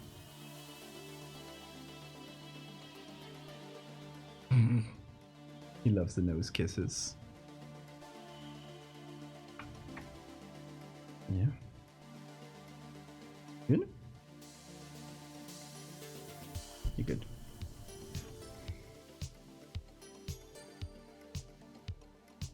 Okay, so we've saved this. Let's see, how big is this image? 6,000 by 4,000, that's my usual. I'm gonna create a... What was that scream? Yeah, me too. Me too, dude. He's headbutting me. That means he wants attention. What? Yeah, you see? The headbutts. Another one? Oh yeah. Come on. Come up. You wanna go up? Hey, Orion Chester. That is indeed a kitty.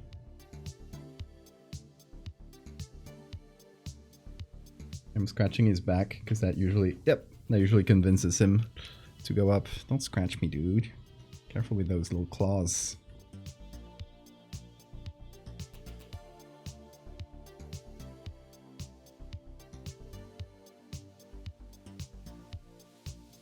Ooh, so baby.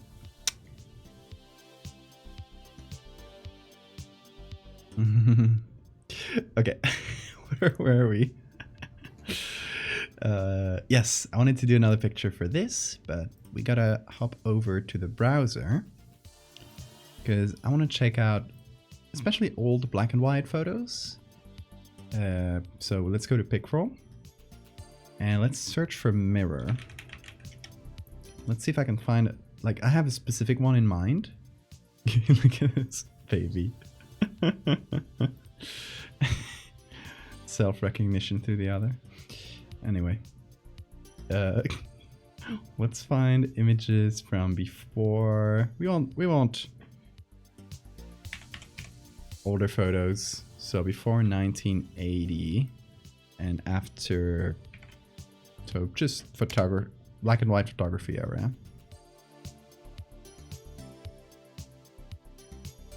Set that for images. Why am I scared of old people? I'm not. What do you mean?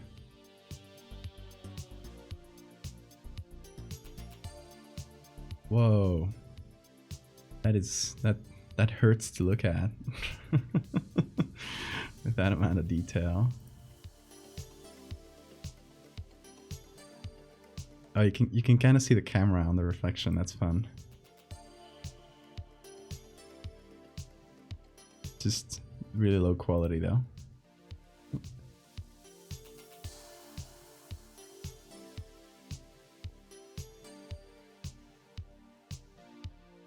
Oh, that one's good.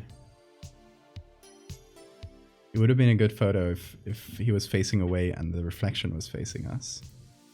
That said, I don't want to make anything with like well-known characters because that would take away from the story, I think. Hey Bean, you want to go down? What if I don't let you? What if I don't let you go down? What if I grab you? Look, an entire boy.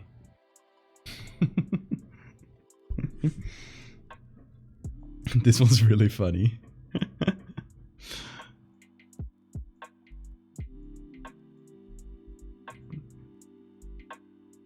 Okay, let's see what else we find. Okay, he's my prisoner. Hey, Bean, careful. Don't attack that. Don't attack things. Be sweet, be gentle. Yes. I have a specific image in mind, which is like someone in a dressing room. This one's funny, but not really what I'm looking for. This one could be good.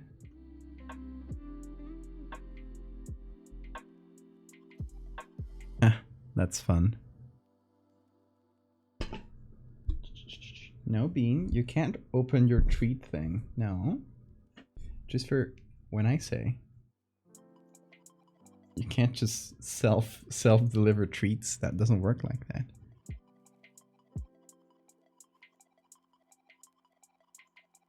I don't want to use established characters because it'll be bad for the story. What was that you just said, Mr. Spooky Santa? See, but that is part of the story. So it does make sense in that case.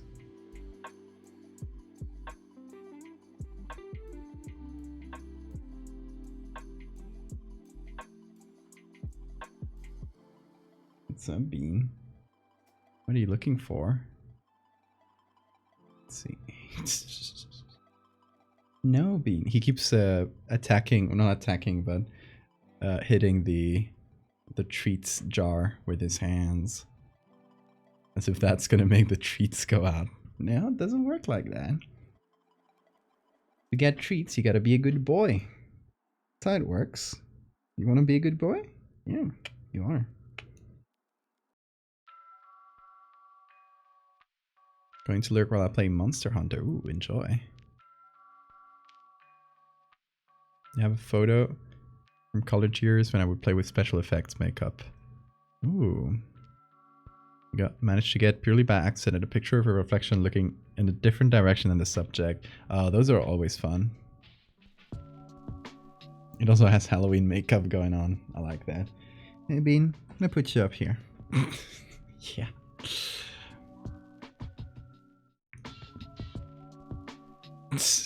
You don't wanna? You don't want to? Come on. Okay, so the thing I'm looking for is a picture of someone in front of a mirror so we can see both the subject and the reflection in the same photo. If that makes sense.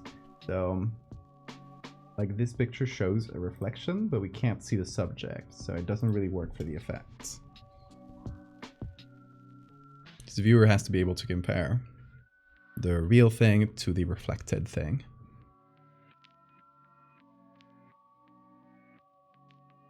I love how we can see the photographer.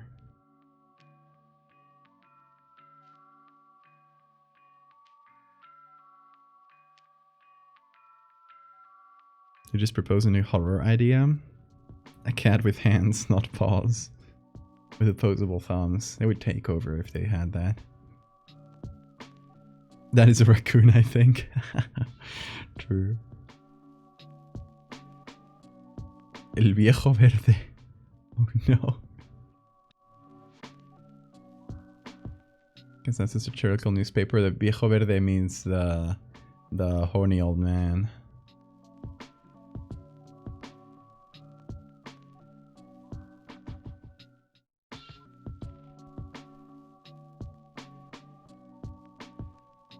I hope I can find the picture I'm thinking about. Ooh, a mirror selfie.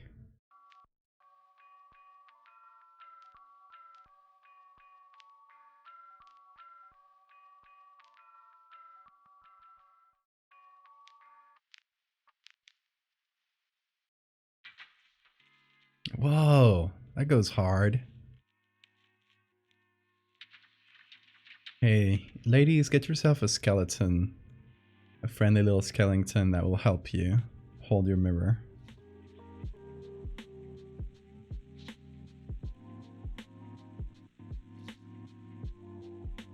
Okay, that's fun. It's fun, but I'm wondering what we could do with this that would make it feel off, like the reflection. Because we can't just, like, if we make her look towards us, you know, that wouldn't change anything. It could just be a normal picture of a person looking at you through a mirror. So I don't know. Could be a good option though.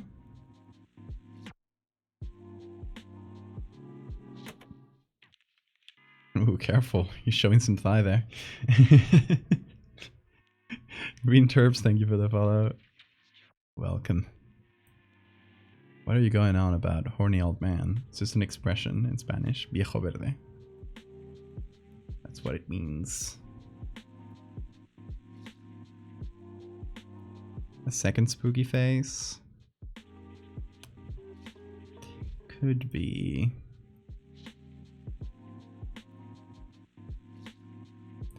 But that would have to be something where we could see the other side. Like if you put someone looking at you here, like on the side of the room, and you can see that it's not in front. That's what would make it unnatural.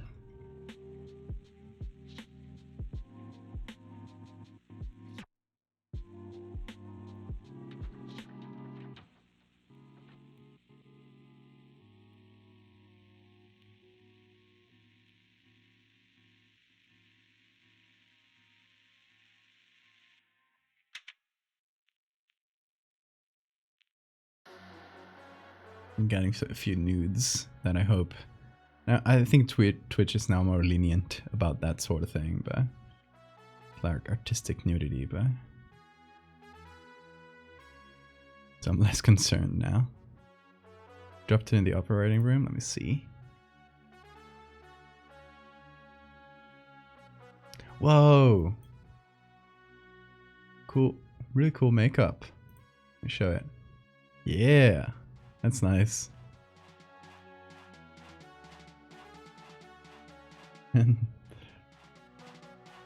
It must be like one of those shutter things where you just happen to move the eyes like right at the moment where the picture was being taken.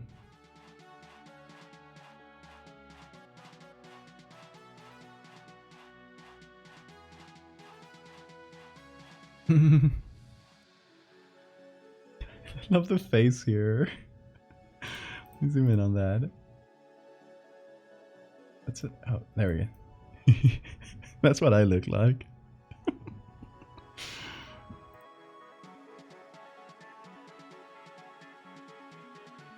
Okay, there. That's the kind of thing I'm looking for.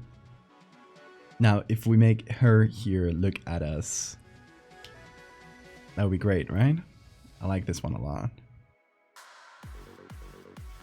They allowed artistic nudity, then the next day they reversed the rule change. Because people flooded the site with nude VTubers and porn artists. What did they expect? Literally, what did they expect? Okay, so now that it's back to non-artistic, like, non-nudity at all.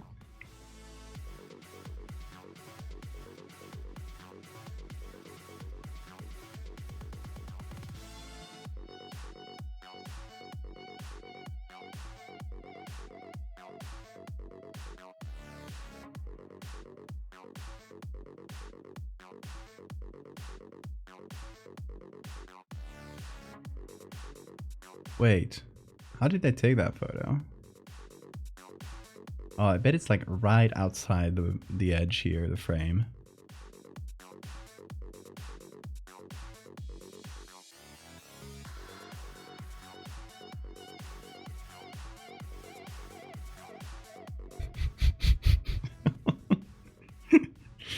What a strange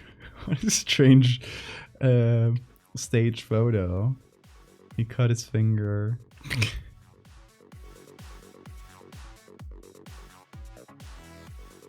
Non-artistic nudity is just called pornography. You know what I mean. Come on. Come on. It's a good painting.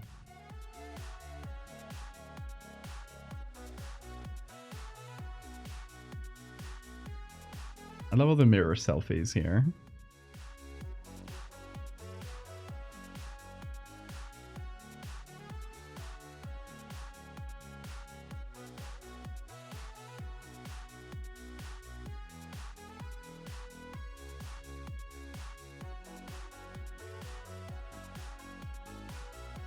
I'm trying to find one specific picture.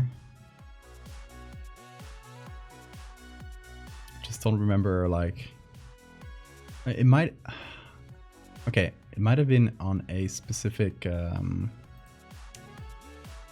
Swedish site. I'm gonna see if I have it saved.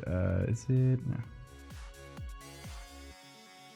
Digital Museum. I think it was on this side whenever it loads. Okay, so mirror. Let's see if I'm right. And it was on here.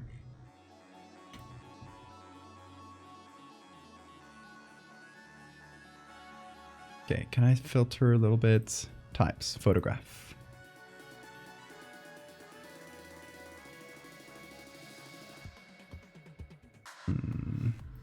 Reflection.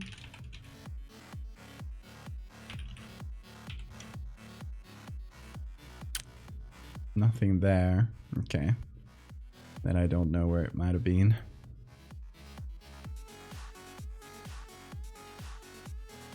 This one could be pretty good too.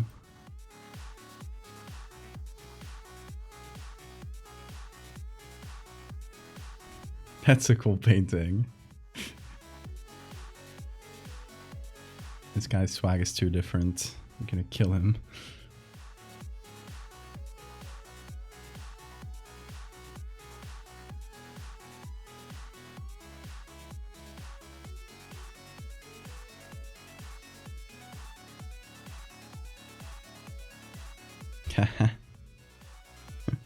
That's a fun picture. I like it. It matches the one we just did, pretty much to a T. Oh, Hello. Yes. Okay.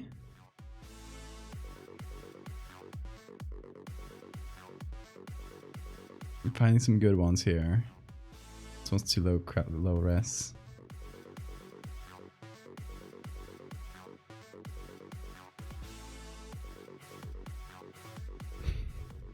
I love this genre of pictures where it's just like a fucked up little guy holding a mirror.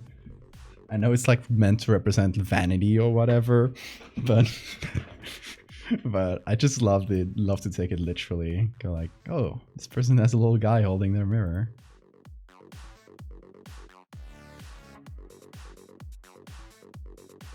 What are these person's proportions? How does that work? That can't be real.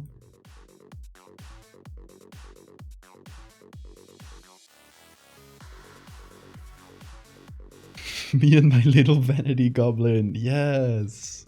My vanity goblin. I wish to have a vanity goblin. Someday, perhaps. I'm about to make the butterfly shiny and shifty, and it can go very bad. Wish me luck. Good luck, Mitri. You got this.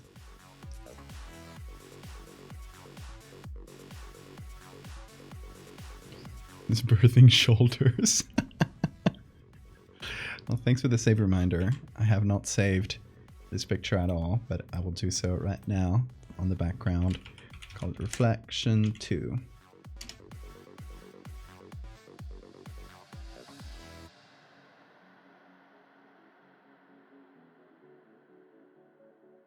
Okay, we're finding some good pictures. Whoa, what is this? Reflecting telescope. What does that mean? Why is that thing in the ground? This is a really good picture. Just gonna save it in my archive of cool pictures. About to hit the gym, Baldi. Keep it up. Love your work process. Thank you so much.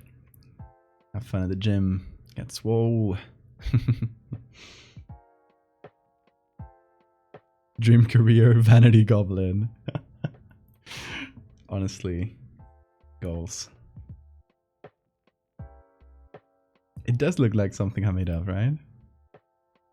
Oh, that's what it is. That still doesn't explain anything. What? What is this thing?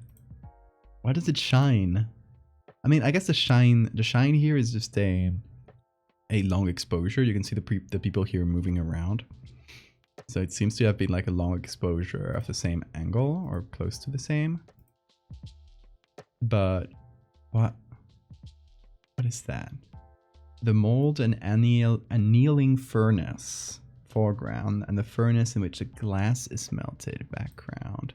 So the glass is melted here, and this is a mold for a telescope?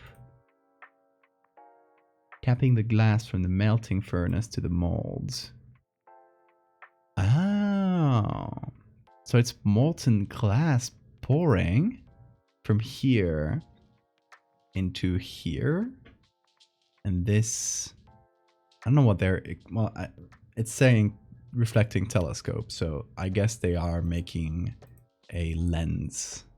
That's fun. I wonder how this constitutes a mold for a lens. It seems really rough, and it feels like a mold for a lens should be super smooth, but I guess it does make sense in some way.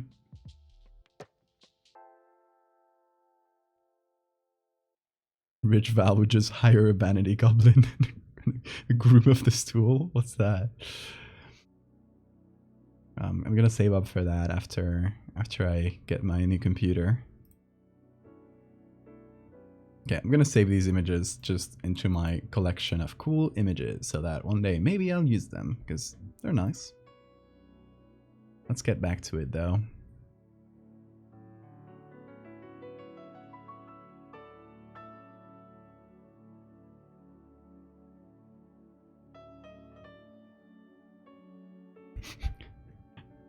Hold on.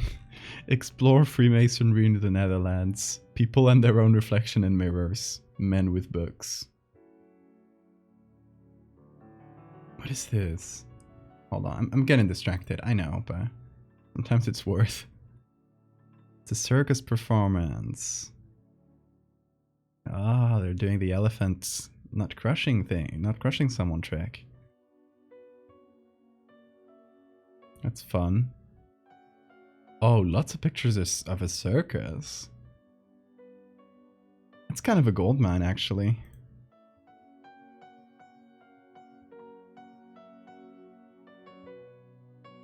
I love the vibe of the pictures with the lights and stuff. I'm feeling bad for the animals, though. I hope they were treated okay, but it's a circus in the 1960s, so I wouldn't be super confident in that.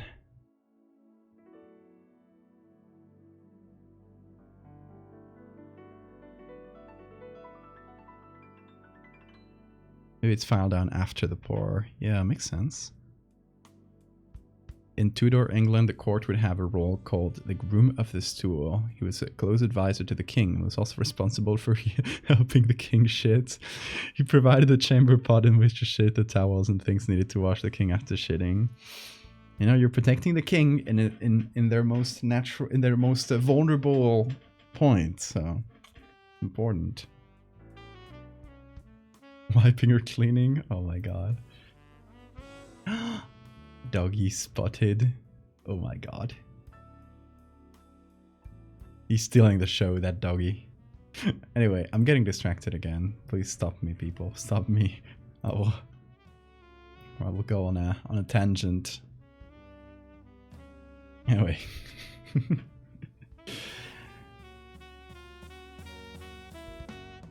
This guy's fun. I don't know. So if we change the reflection for the the reflected version to look at us, we would need to find an image of a similar looking guy, which we could take any like 2010 hipster, probably, but still, we'd need to find someone really similar to him. This one's good. This one's already looking at us through the mirror. Changing this face. Oh, we could just flip her. Just have her look back. That way we didn't need to repeat the same face twice. Is that Adam Conover? No, the hair's not poofy enough for it to be Adam. Okay, Sue, you sleep well.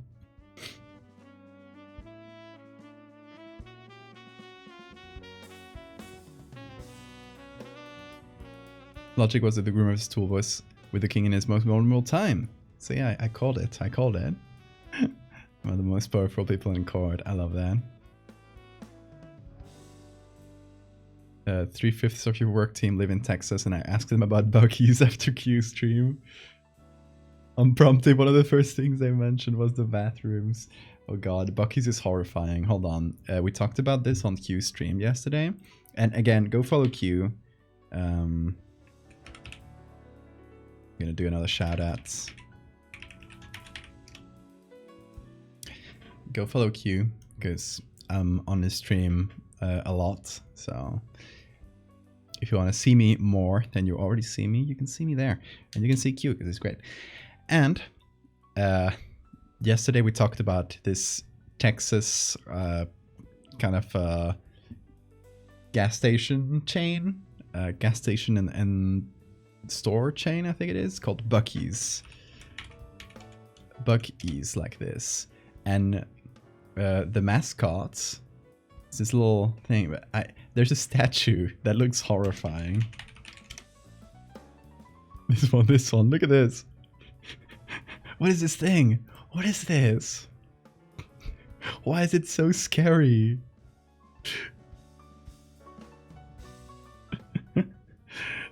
I don't like it. It's terrifying. Oh, they have a newer version. Hey, see, this one's good. This one's okay. This one it lives in my nightmares forever.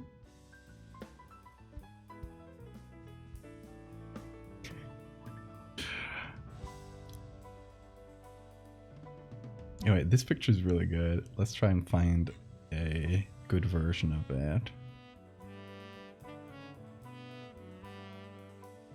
It says max res here, so better be good res.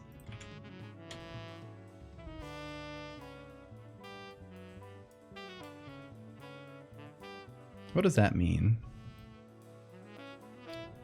Let's do translate that.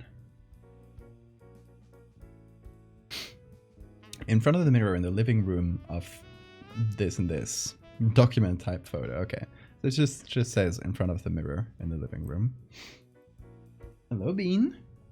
Hello, my little man. Thank you very much. Yes, I do.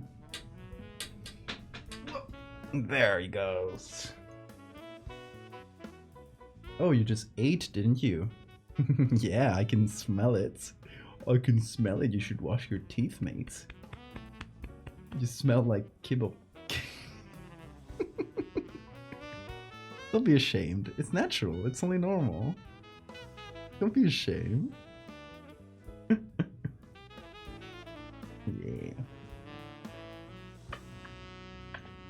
There you go. Okay, did I download this or did I forget to? I didn't. Ooh, it's big. Big image. Hell yeah. 7,000 pixels. That's what I call.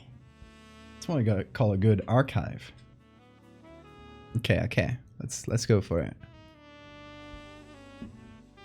No, Bean, you can't just paw at the treat thing. No, I won't give you treats just because you touched them.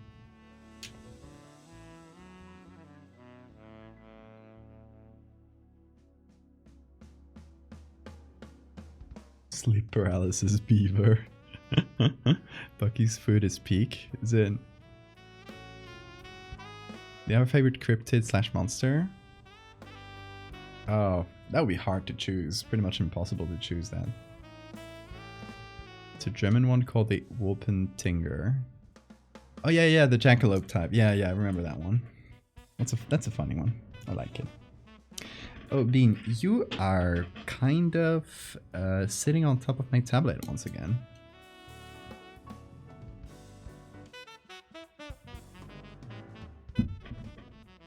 What? He wants the stream to be about him. Don't you? Don't you? Say something to the camera. Okay. Something to the camera.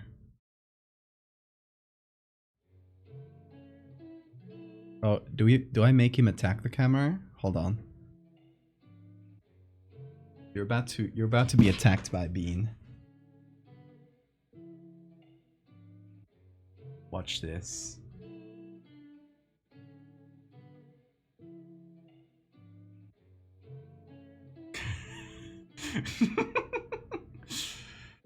Kill them.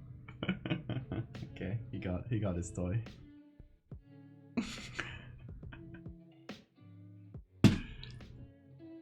Just murdered all of you. How does it feel to be Bean's victims?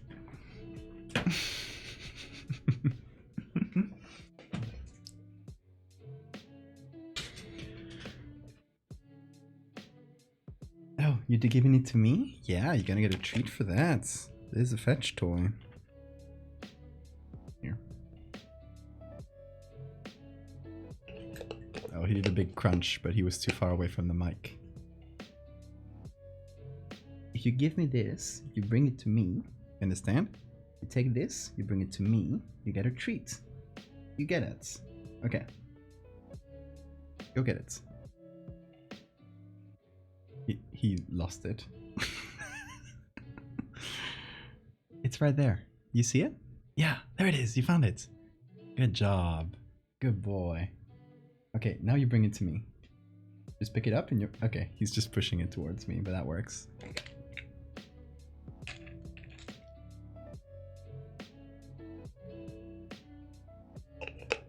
This time it was a little treat, not one of the big ones.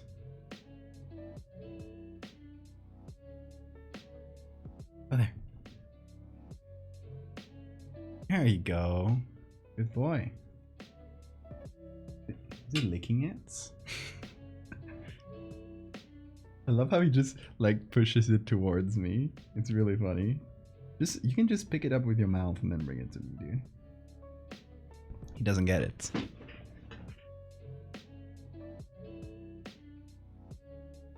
What are you up to, man? What are you up to? Oh, don't scratch that. Okay, get it with your mouth. There you go. Now you give it to me. Very good. Someone unlock the get Beano treats, because I'm already doing it. Someone retroactively get that reward. So all these treats are justified. Oh, it's behind you. You lost it. It was just above you. Look.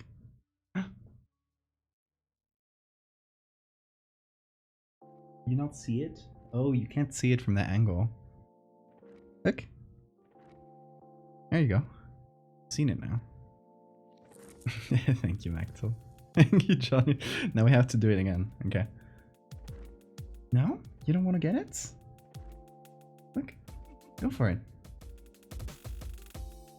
Go for it. Startled you. Go. Here you go. Here. Come for it. Let's go. You bring it to me. Bring it to me. He doesn't get it. I think he did it well. He did it well a couple times, and that was the last of his. Oh! He's good. Yeah. Okay, now bring it to me. My hand. Oh, where is it? Where is it?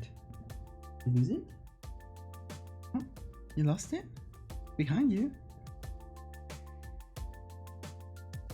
Bring it to me. He doesn't get it. Oh. Here you go. Here you go. Don't lose it. Bring it to me. Bring it to me. Drop it here. Very well. Yeah, boy. Come here, crunchy one.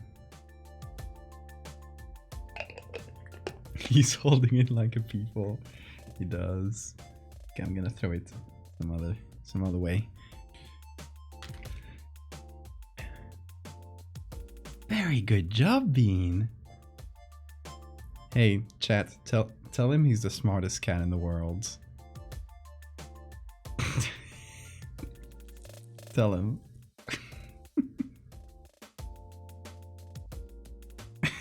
Look at that face. He's trying to get all the treat dust from my fingers.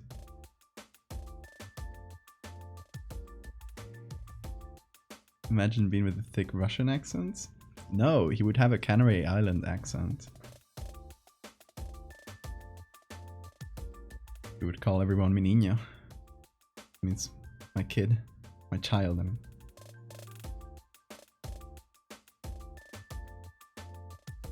He's so smart and he knows it.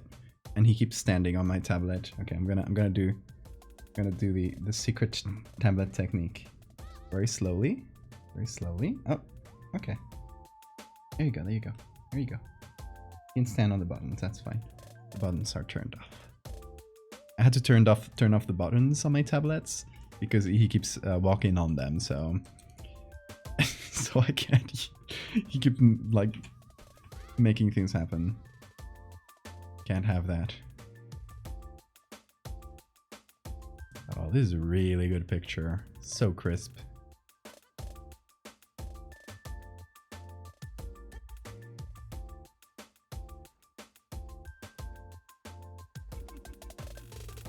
Okay, so I think there is a really simple thing to do here, which is selecting her, and let's see if Photoshop manages to figure it out. Oh, I also did the selection, the reflection, I mean, but that's fine. It's a good enough starting selection. We're gonna have to fix quite a few things though.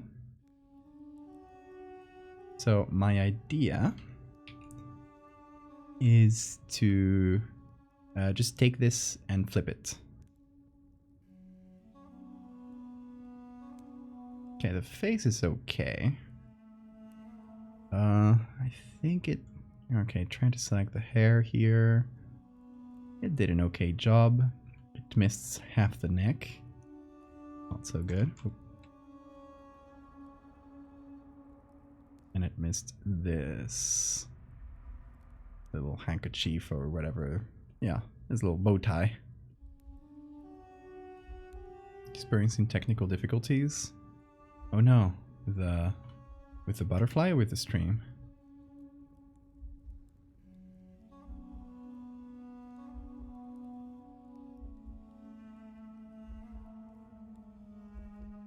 Oh no, what happened?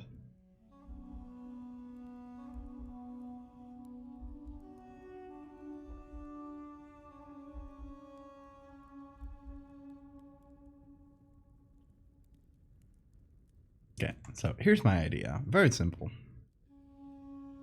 We flip her. Oh, I guess the lighting wouldn't make that much sense, right?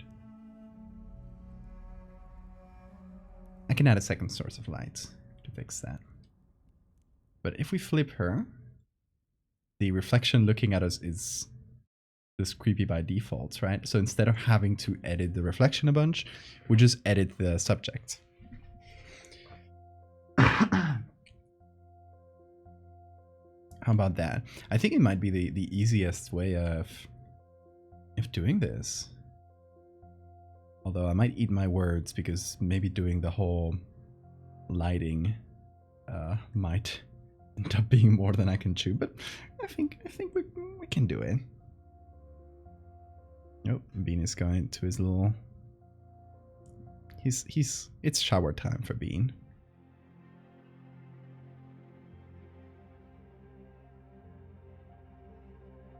There's chrome powder everywhere. Oh no. It turned out too green, so I'll try a different thing. Oh, that's too bad.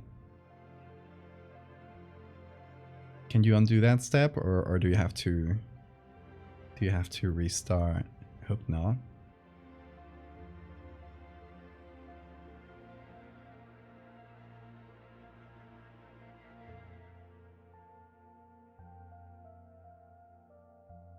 Okay, so over here we can get the edge of the hair looking better.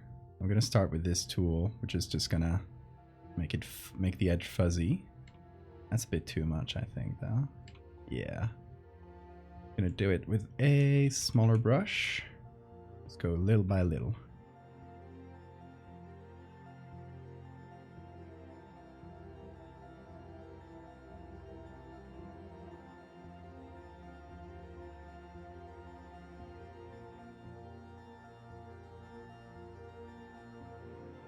Maybe with soap and should wash away. Oh, good, good, good.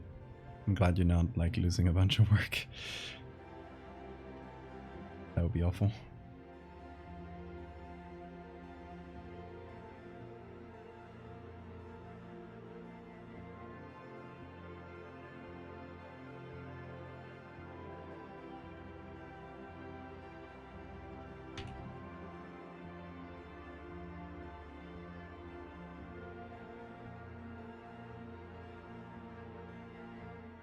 It's a bit too fuzzy in some bits, but it'll be better than the original, like weirdly clean selection.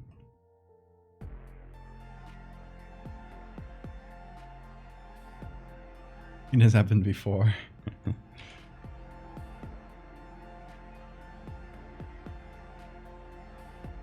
Was the idea to make it all shiny like the fractal? I wonder if you could get something like oily, because it's always like oily or soapy textures I do for the fractal, but I don't know if that would be possible to do like as a permanent thing, you know? It's always like the shimmery reflection of like an oil spill on water, you know?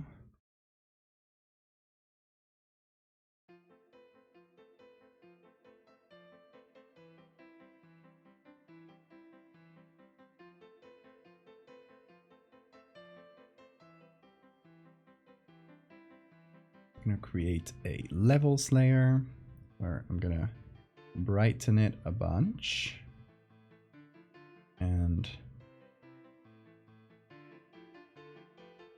don't worry about the front part. I'm just looking at the hair right now.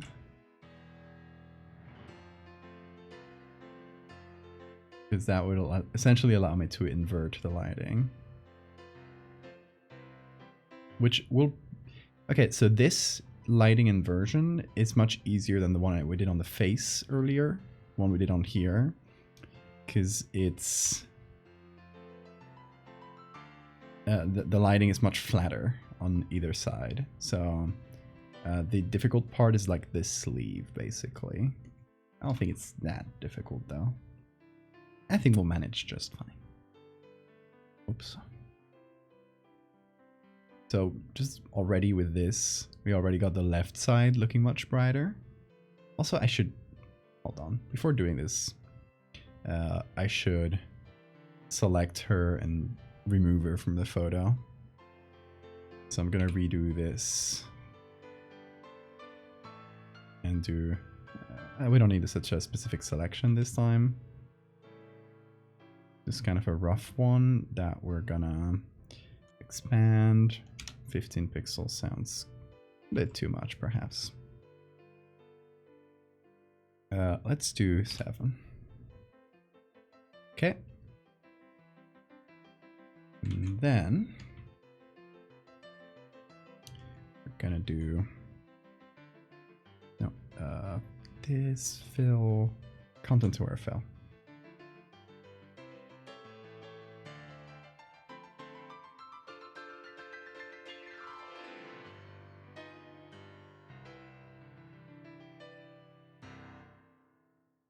Let's see what it does with this sample. Okay, it's missing a bunch there, but...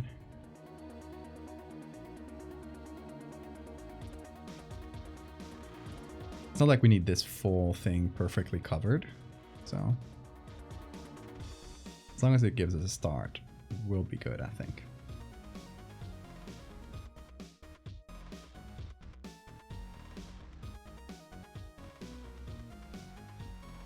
I've seen foils are used for nails that have oil spill patterns. Ooh. Fairy film. Fairy film. I haven't heard about that. Don't tempt me into doing a second one. Well. I'm kidding, I'm kidding. Fairy film.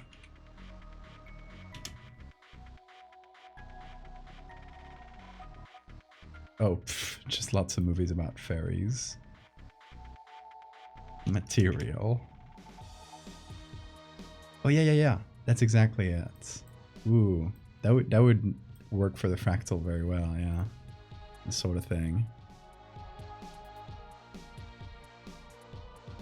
That's like basically the color scheme of it. Good call.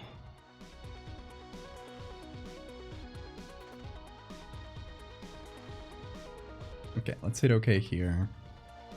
And let's put that back on. That honestly covers a lot of the problem parts. We just need to fill this bit here in, which we can just do with this tone. Because I don't care about the candelabra. Candelabra. Is that how you say it? I don't care about it being like disappearing.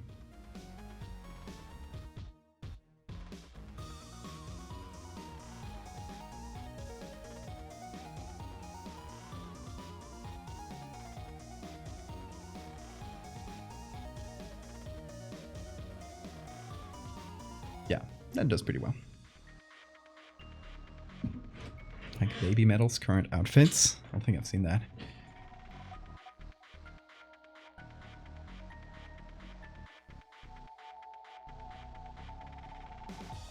Baby Metal's fun though. I like that band. I think this year they're coming to the metal festival that I went to so many times. I used to go to a metal festival every year until I moved here to Canary Island. Until the pandemic, actually. It's a little bit before, but I think they're coming this year, and I won't be able to go.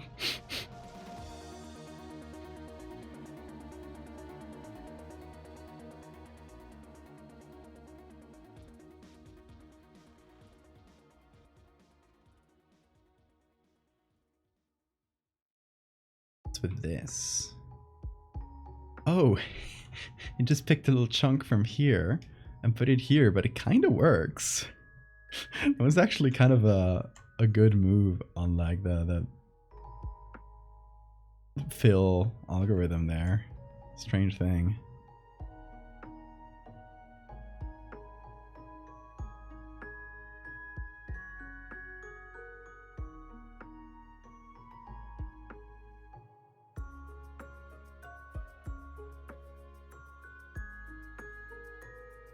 Resurrection Fest, yes.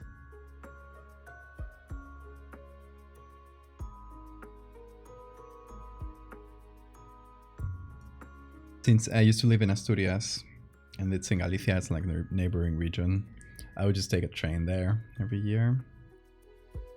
But now it's, you know, a little bit harder to justify as a trip. I should go one of these years though. And most of the problem is that I used to go with my sister, and my sister's living in Estonia, so that's a little harder to get together for plans. And I went a couple of years with another friend who's now living in China, so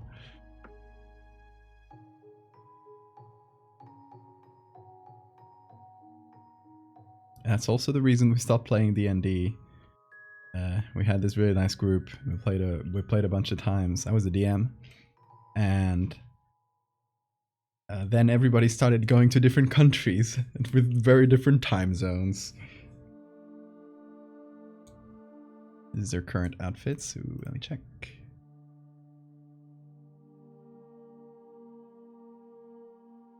Oh, that's fun.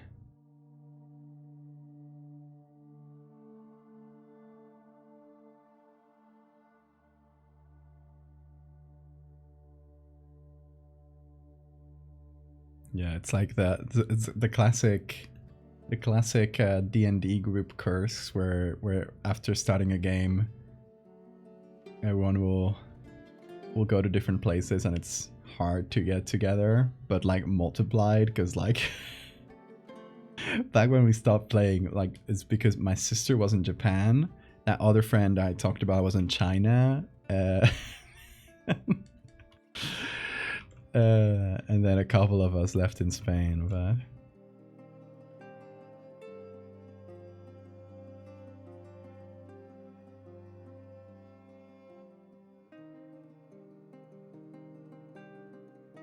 Curse of the Sun.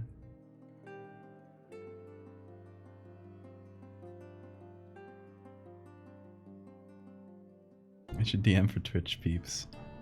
It would be fun. I miss playing some D&D.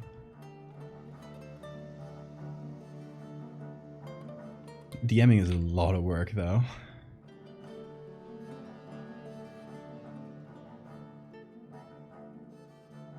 Especially because when I DM, I want to do everything like... I don't want to like play some pre-made thing.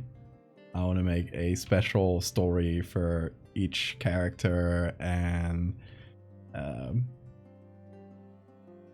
literally hand make puzzles for them. I used to do that.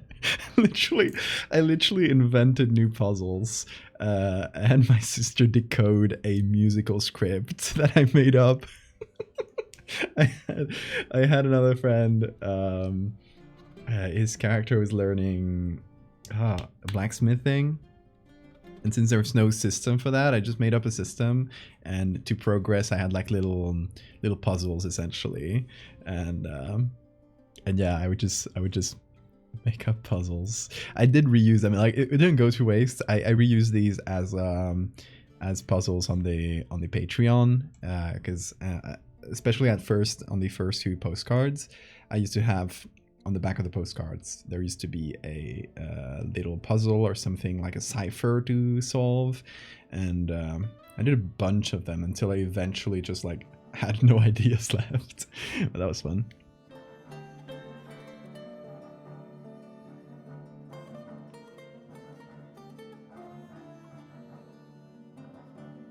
You're the same way. Yeah, it's a hard burden to bear to want to make everything homebrew, but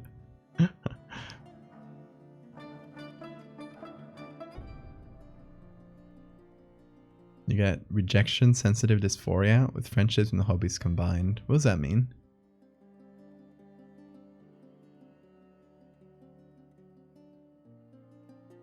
Alright, Puzzle Master. Yes, you should all call me Puzzle Master. It's me, that's me.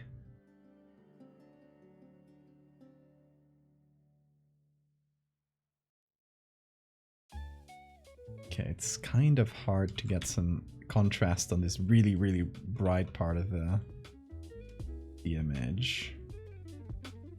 So I might have to trick the lighting so that the right side, so it looks like there's another light on the right side of the image. These look really similar in terms of composition, actually. That's pretty funny.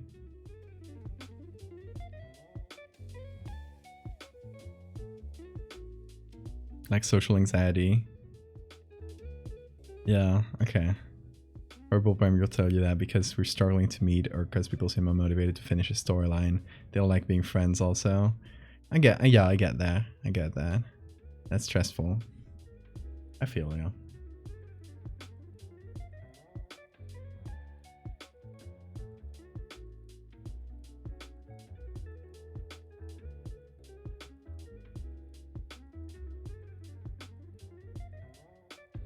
It's a hard thing about RPGs. It's just scheduling is literally the final boss.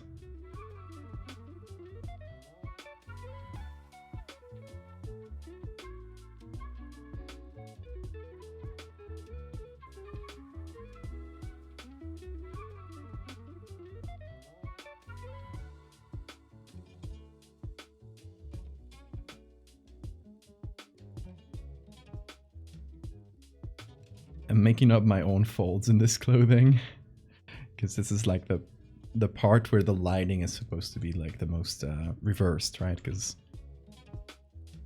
I want it to be shadowy on the right side a bit more.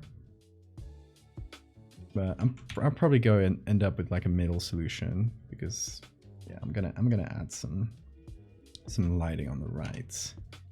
I'm gonna start with a levels layer.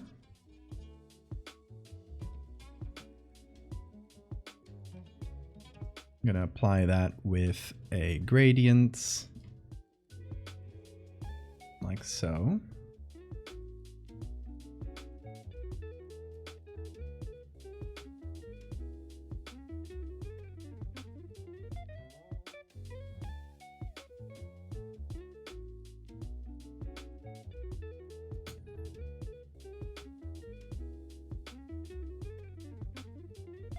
I love my friends, but it's really rude of them to keep having babies instead of playing D&D with me.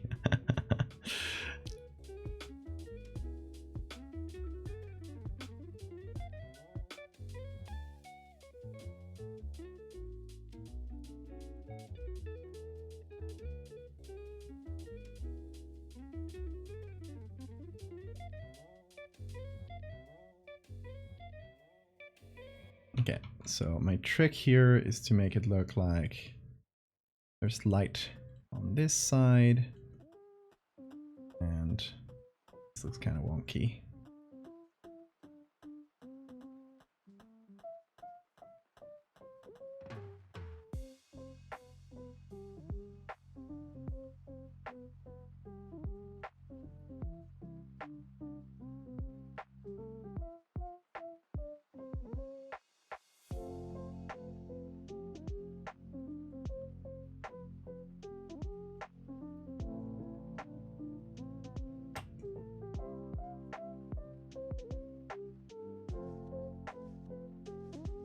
Okay, so that makes quite a difference.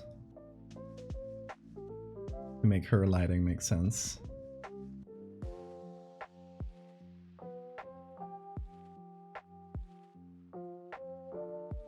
Just to make the scene look a little better, because right now if we got light on either side, it's just kind of low contrast, you know? Gonna keep the middle darker. I'm gonna add a bit of shadow here.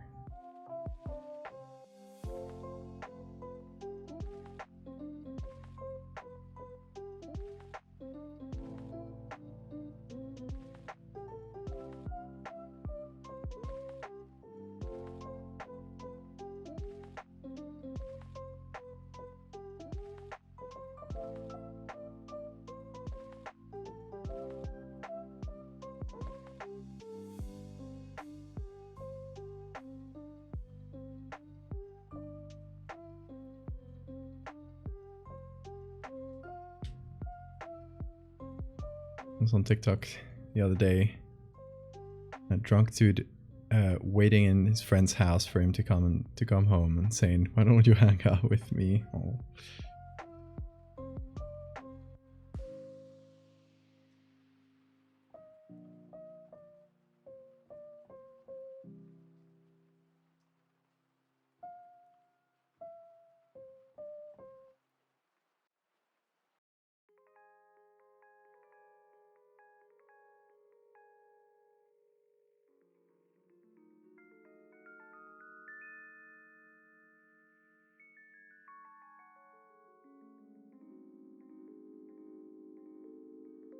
Yeah, for me with my friend group, it's like people moved away very far. So like nobody's in the same city pretty much. It's like out of my high school friend group, 2 are left in the city where we all studied, we all went to high school. And out of those 2, 1 is gonna move away soon, so.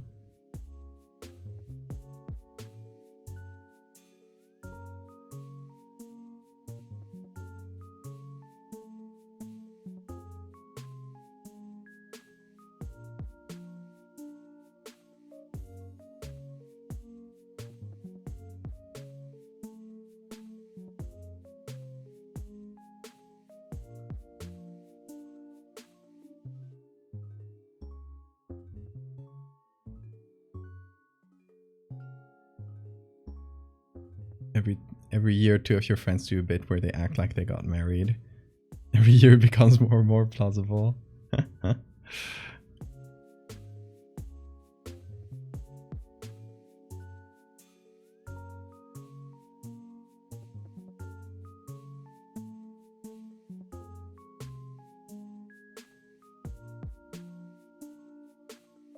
Having friends as adults is hard, yeah. Absolutely.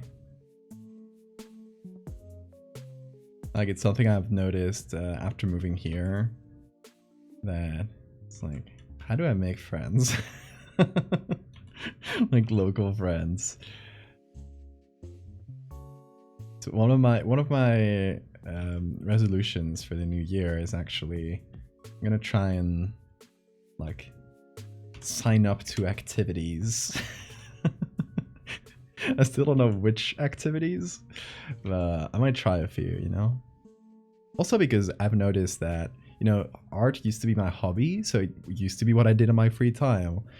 What happens when I started doing this for a living is that now I have no hobbies anymore. Like, it's it's not that I don't like doing art anymore at all. It's just that after I finish doing art, it's like, what do? I'll play a video game or I'll watch a movie, but it's not. It would be nice to just have like other stuff to do. Outside, preferably.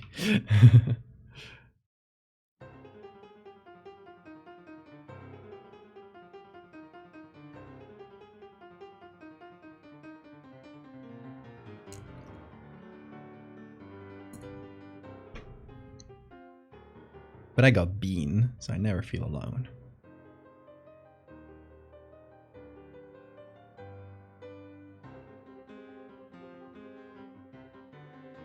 Initiating Hangout sucks.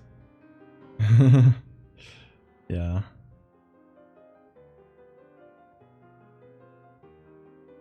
Stop being a Spanish hermit.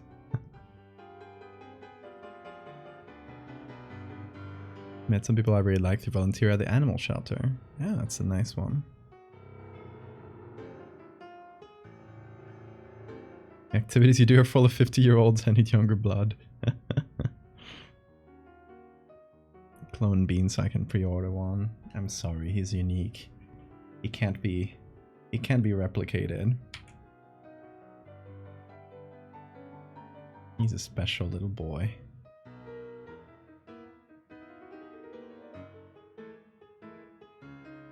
Wonder how dark I should make this. That's way too much, obviously.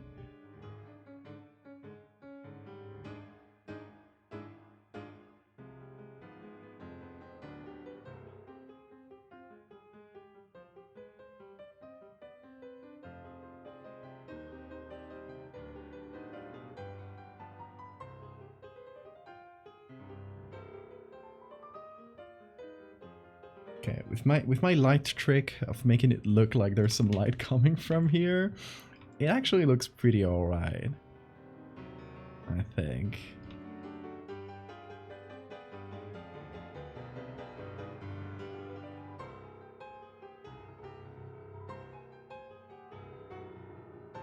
There's a problem, and it's that making the right part, this part here, which you can see it's noisy, right? When I make it darker, the noise is just really accentuated. So I'm gonna have to run this through, I don't think it's gonna have to be that big, but just running it through a blur before we do anything else. Blur and sharpen, and that'll hopefully help a bunch.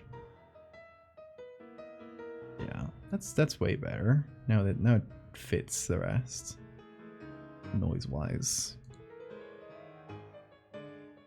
And then I can add my own soft noise, so it's not like weirdly smooth, but I can make it bigger. Yeah.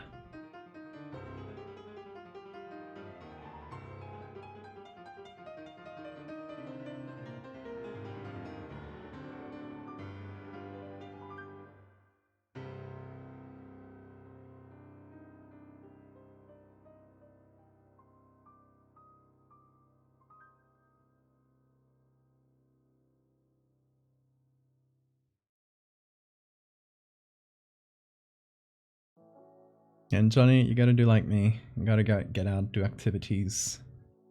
For me, one of the hardest parts of it is my sleep disorder. It's like I can't really schedule anything in the morning because I don't know how I'll be like waking up that week, you know.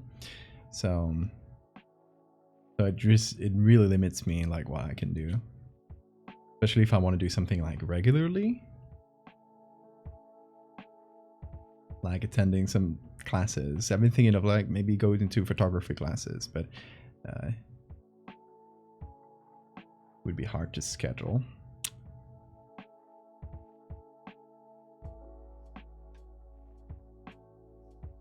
There's some fun sleep disorder things.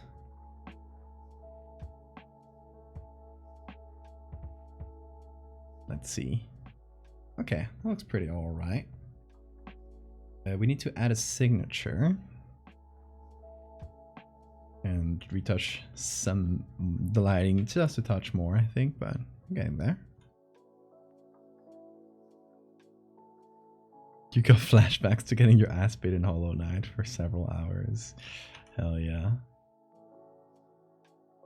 What a great game.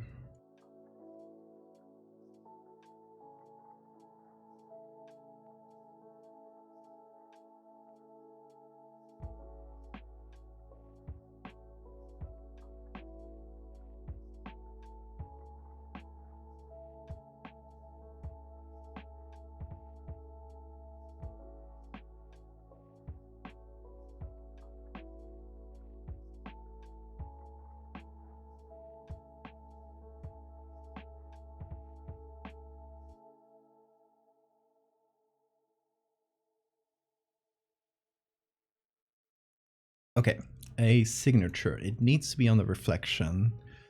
So, paint it on the wall.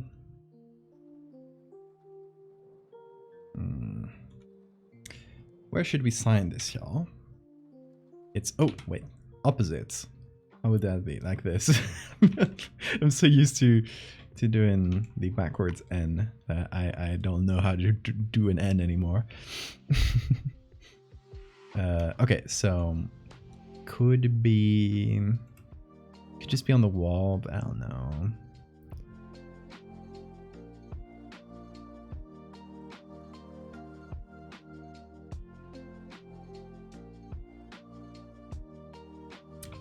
No. On the back of the statue. Oh, that's fun. I like that.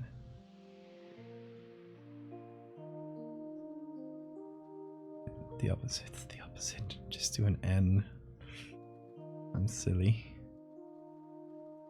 I like that. Good call.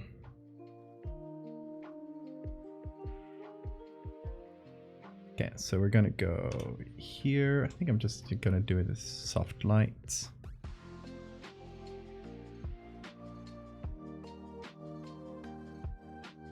And, oh wait, instead of soft light, just paint it in normal. And I'm gonna try and make it look like carved in. And doing it the right way. God damn it. I'll just flip it. I want like a fancy version of the signature.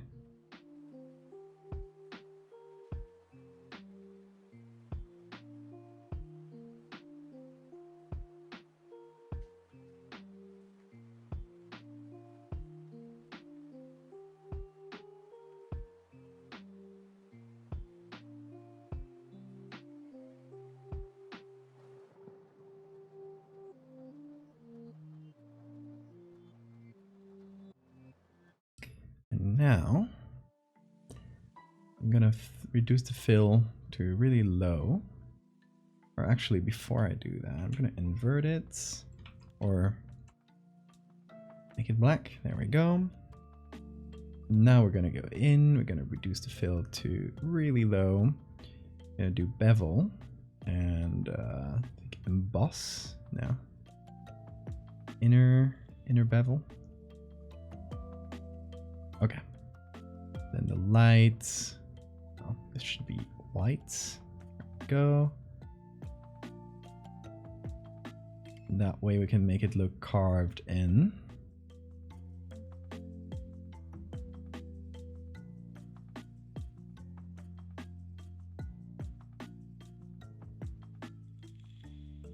And this should be normal.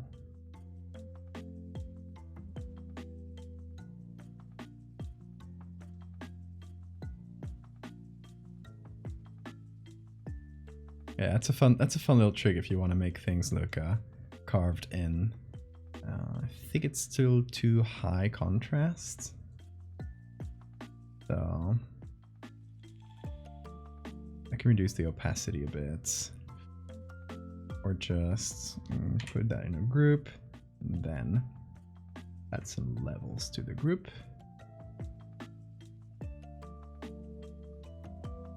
Reduce the contrasts. Can't do it too much, but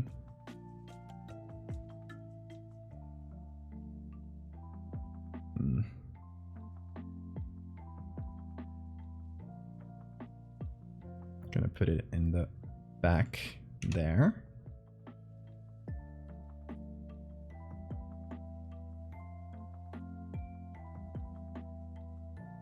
Had an idea for the other redacted image you had saved. Progressively from left to right, have the photo of like more film damage. The kids progressively getting sadder. That's fun. That could be nice.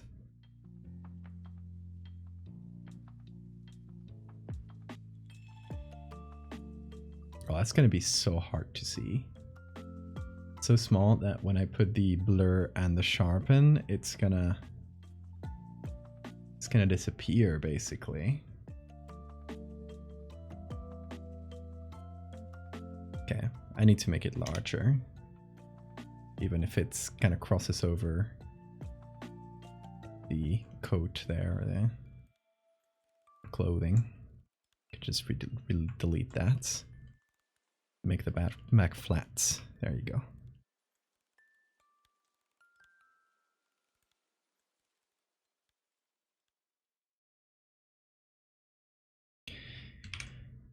And wait, now this, copy over the filters, and let's see. We've lost a bit of detail, but I think we can bring it back.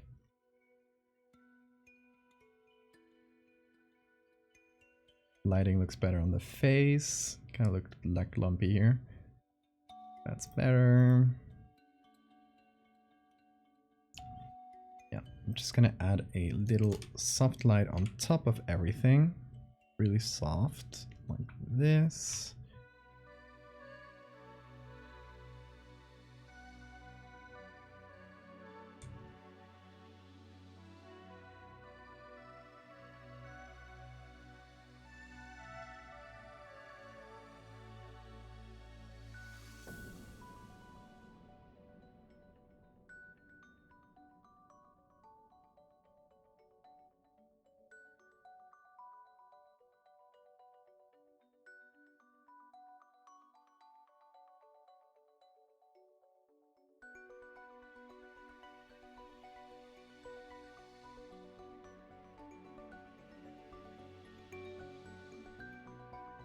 And turn up the opacity. That's better.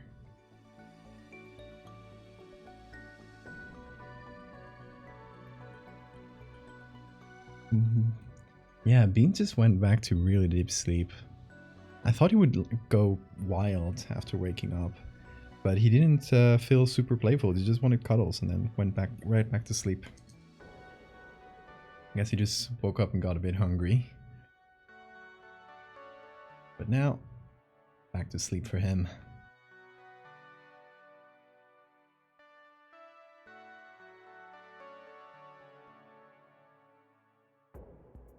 Okay, and on top of this, we can add damage. So let's see, what have we added to this? We can add the same stuff, just move it around so it doesn't feel like it's exactly the same.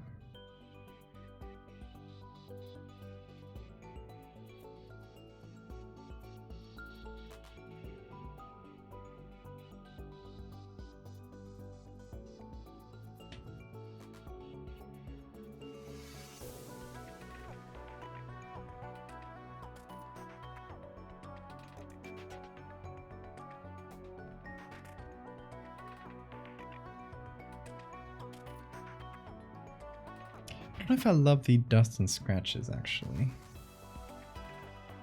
It looks better here because it's already a pretty damaged looking photo. It's been very soft. Oh, he's the softest thing you could ever imagine.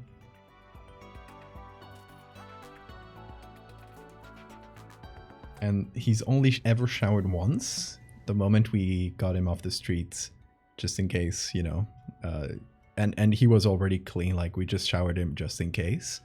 But it's gonna be a year soon since then. Not a single shower needed.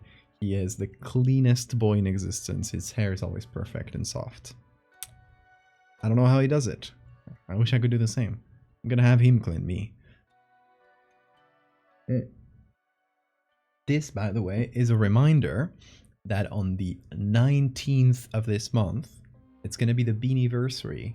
It's his birthday, quote unquote, because we obviously don't know when he was born, but we know he came home on the 19th.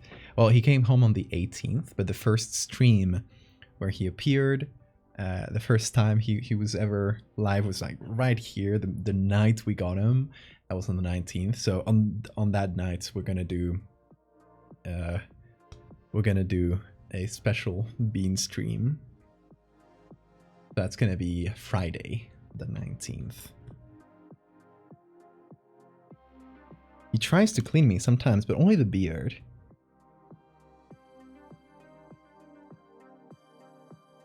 Yes, it's Bean's quote-unquote birthday. We're gonna call it the Beaniversary.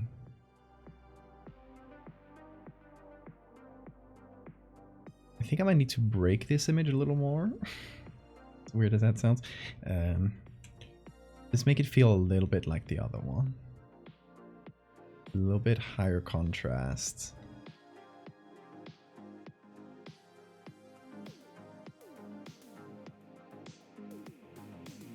that. And then it needs some real like grungy stuff on there. So let's see what I can find.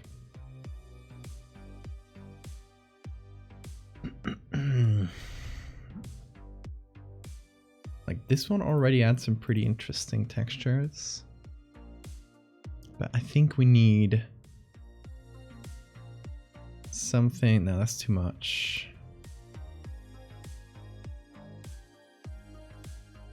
Like a silver plate, perhaps. Ooh, this one's a lot. It could work. This one? Not bad. Prefer this one though. You have a stinky beard? Hey, come on. My beard is perfectly clean, okay? Maybe he thinks you're a shitty cat. No, he only really does it. I've noticed. So sometimes I get like rashes, especially here under my beard. So I have to put some moisturizer, like some what do you call it? Some cream there, right? And when he smells that, it's when he tries to clean it. So I think he's just smelling like the fats and stuff from the cream. And that's when he does it, because I notice it's always like after I put that on that he does it. Like I haven't put that on in a while, and he hasn't tried to clean my beard in a while. Oh, good night, Alice. Thank you so much. You sleep well.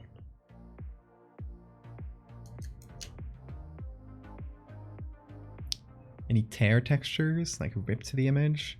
I might have some, but I would have to dig through. Oh, okay. Let me try a thing.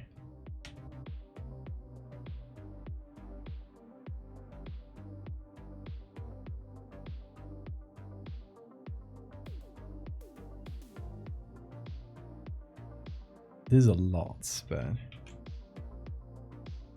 it's nice. A lotion liquor.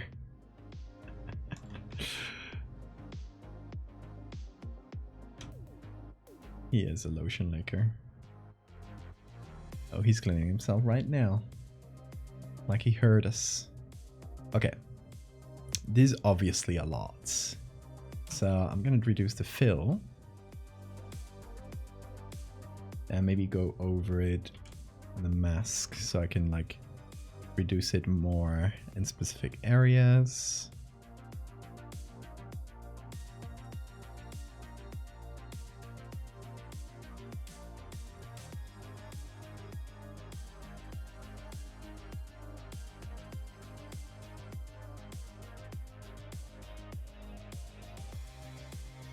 But I kind of like that the damage kind of hits the reflection a little bit, because that just makes it a little creepier, you know? And they do match now. Both have this broken vibe. Lotion liquor sounds like an obscure yokai. Or a shoegaze band. I love how your minds went into completely different directions.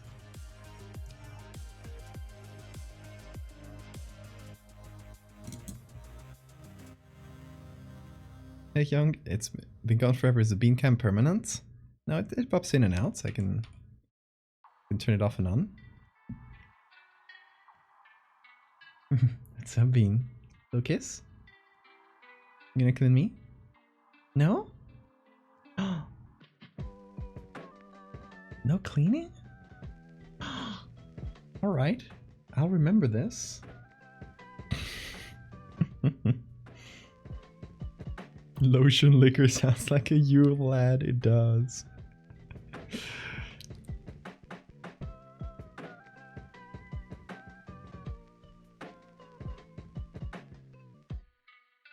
Okay, what if I add this on color instead of... Yeah, there we go. Color is a bit better. Just so they both have this like purplish vibe.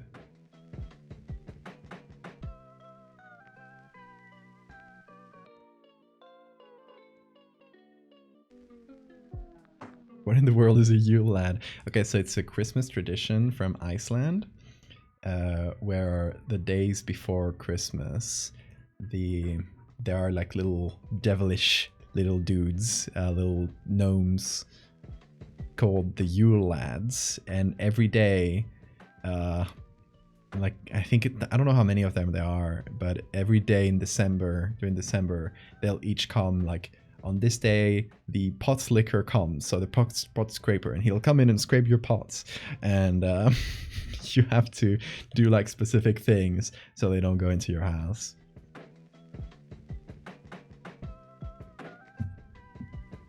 It's a really fun little tradition. I like it.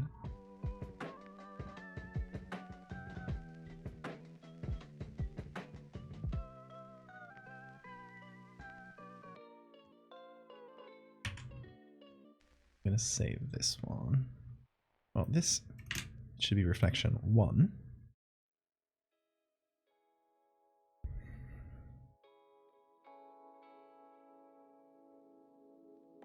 On Christmas you deal with all of them. Oh, okay. So they stick around after coming. Okay. That's fun.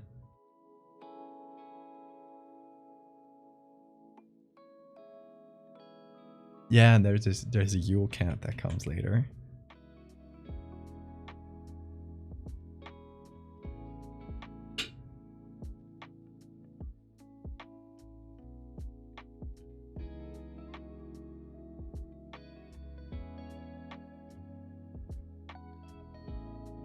You know what? I'm like putting them together in my mind. Let me do a thing. Hold on. Real quick. Wait, I can just do this. I forget that's a thing. It's a thing I can do. If we get them both together, I'm gonna try and...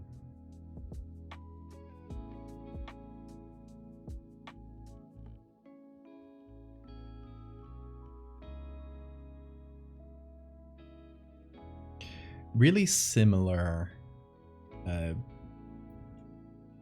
like vibes to both of them.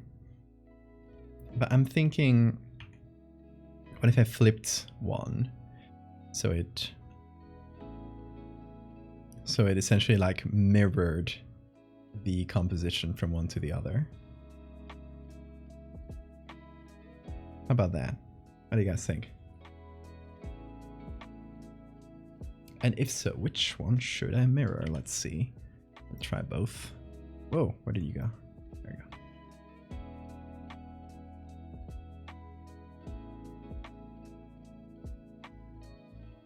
I think this works better.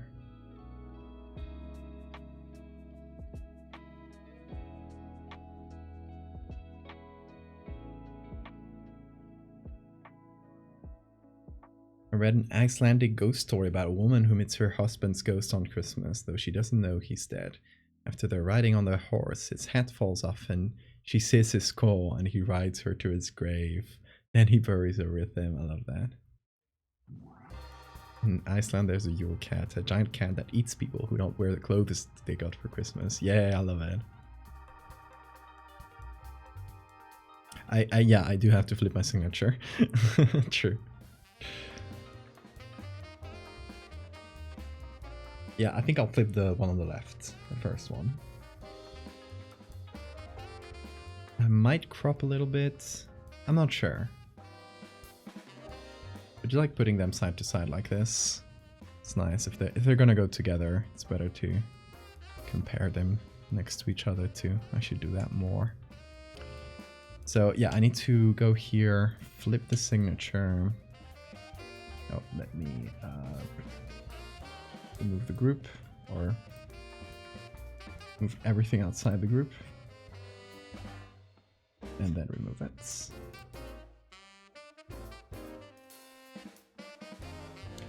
Okay, so now I take it all, and or just image rotation flip. There we go. You heard the story of sad little suckathumb? What? No, I don't think so.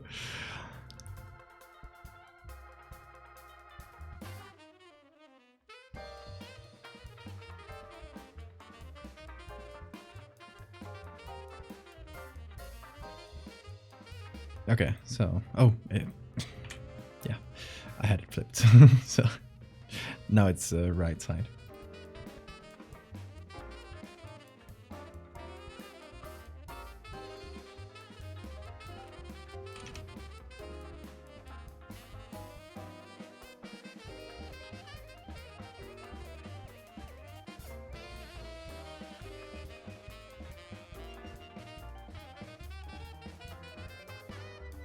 I was thinking, what if I flipped her too?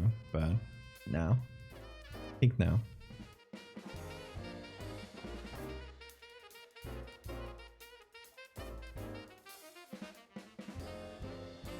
Ooh, big yawn bean. Yeah. Big stretch.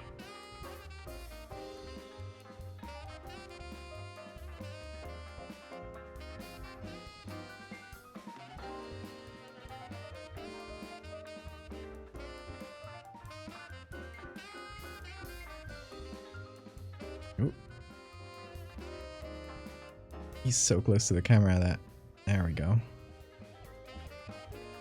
Mama had scarcely turned her back. The thumb was in. Alack, alack. A door flew open. In he ran. The great long red-legged scissor man.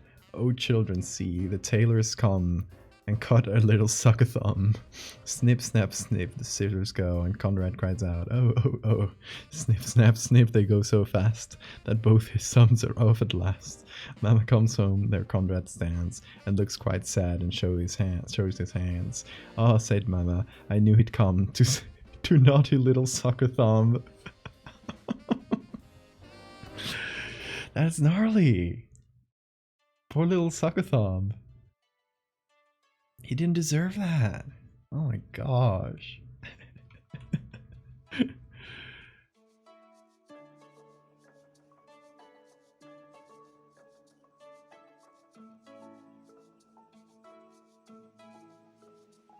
That type of story is really funny.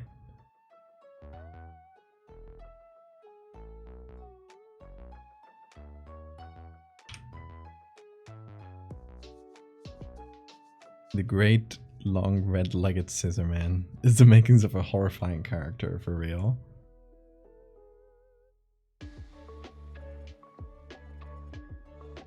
Gotta love that. Gotta love stories with a message.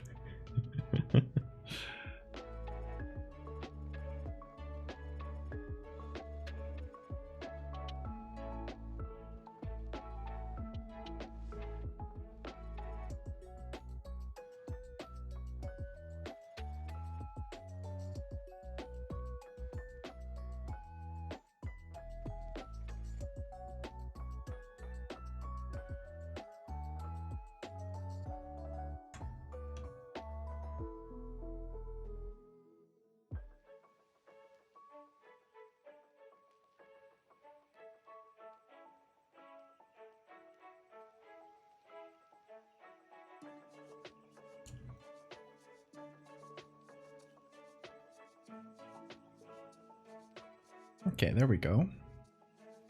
Got A and B.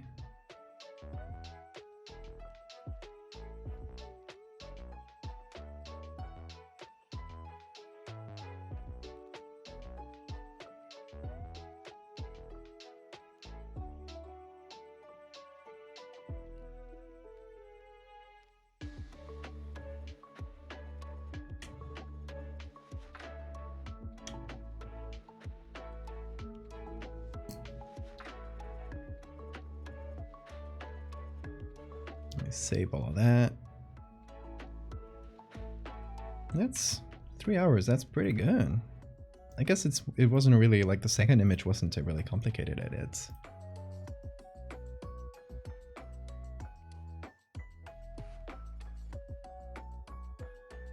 I'm trying to think like, what if we added more images to this?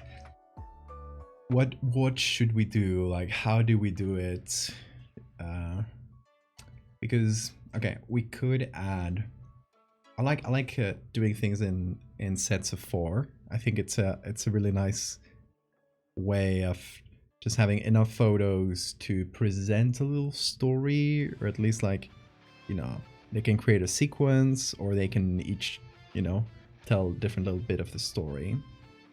And they just look nice. You can put them in a grid if they're all the same size. So that's why I like doing it in groups of 4 sometimes. If I did with this, where could the story lead? Like, what do we do with the other ones? Because right now we got 2 really similar things. If I do the same thing again twice, and that's nothing, right? Like, we didn't do anything. We've already made the points with 2 images. So I'm trying to think, like, where could this lead if we wanted to expand it? In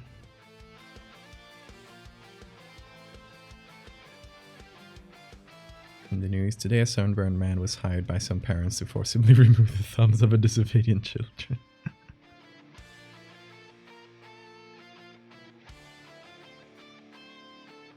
It's just some dick in red ties, yeah.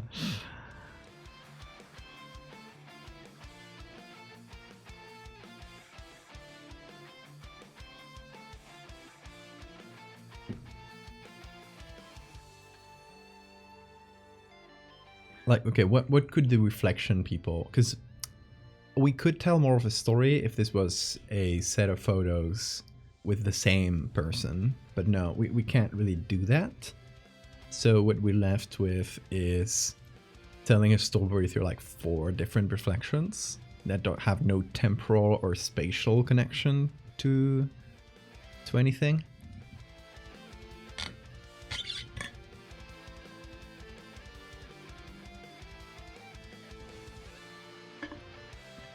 What is scary about mirrors and how can you ramp that up? Yeah.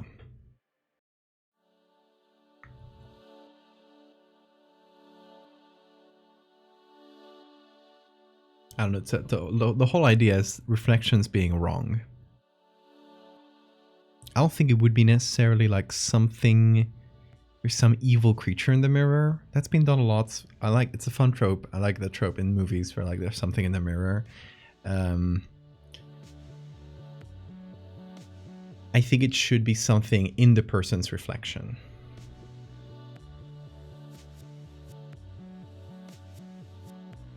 Multiple reflections of the same person. Could work, but we would need very specific pictures for that I don't know if we could find. Because otherwise, if we don't want to make them look copy-pasted, you know? Incredibly aged version.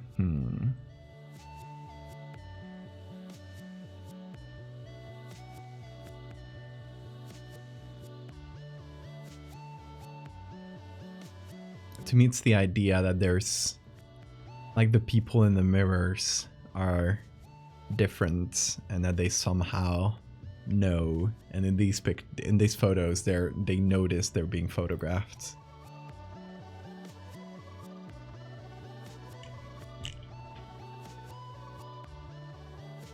But I don't know if we can take that anywhere really. I think for now I'll leave it like that. If I come up with something, I think we can do it like next stream. We can expand on the story. Otherwise, we just leave it at a nice little pair of 2. Pair of 2 is redundant. The people in the mirrors are aware of the 4th wall. Yeah. That mimic thing? Yeah, the facade. If there's more than one. I mean, yeah, but this wouldn't have nothing to do with this story, though. I would like to... I would like to, at some point, do more with the facade. I just gotta talk it out with Luke and see what we can do. Because we were thinking of like maybe doing like other parts in the history of the facade, but I think I would prefer to keep it at just one. Like, it is just if it's one creature that's been with us throughout history, or there used to be a lot more of them, and there's like the last one left, and just some poor guy just found its skull in the Paris catacombs, and it happened to be like just alive enough that it could continue. But yeah, in any case, I don't know what how I'll continue the facade, but I would like to. But this is separate from this story. The facade has nothing to do with mirrors. The facade was really cool, yeah. I really like that. It's something I like to do for collabs. This is like, let's take a classic creature, like in this case a doppelganger, or like what we did for the lycanthrope project with werewolves. Like, let's find a different, like more personal take on this established concept, this established creature. But yeah, I want to do that with vampires at some point. I think that would be so fun.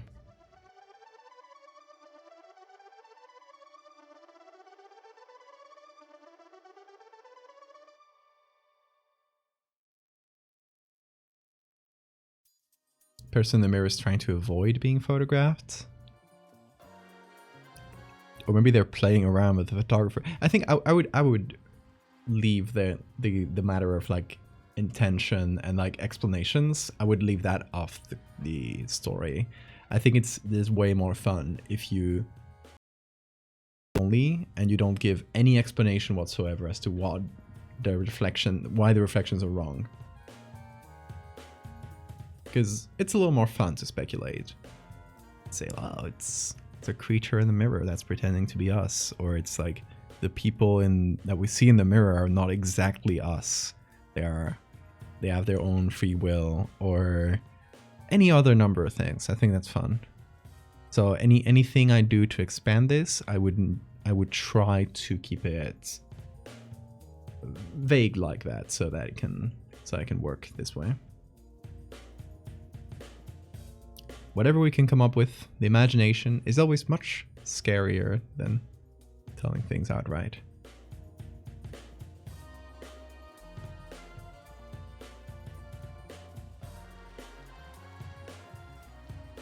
Mirror that views into reflected worlds. Everything is happening at the same time in the regular and reflected world. Yeah, I like that concept.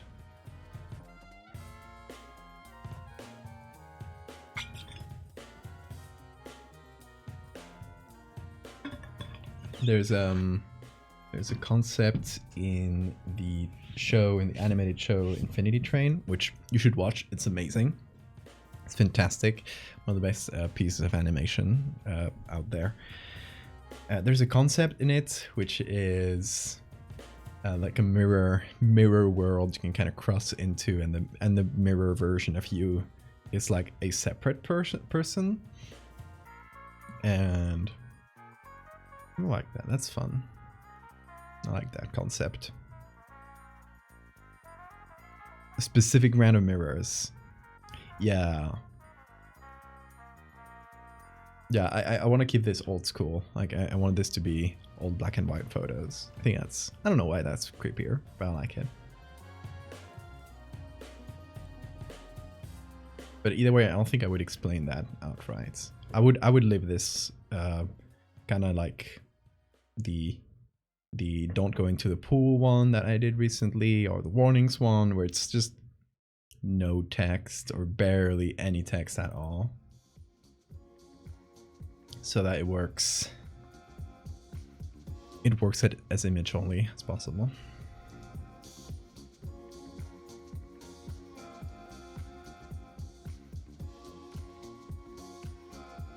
Like an alternate version of you?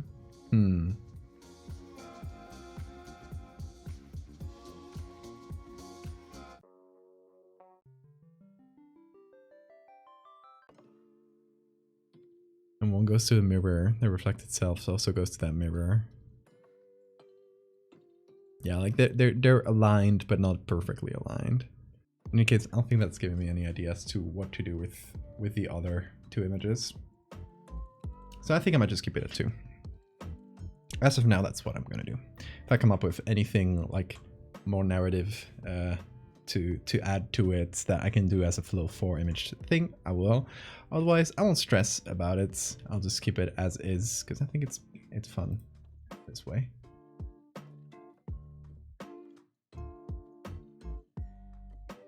I'll reduce this a little bit. I'll try and match them. Yeah. Okay. And okay, for the rest of the stream, I want to keep it up for, I don't know, half an hour more or so.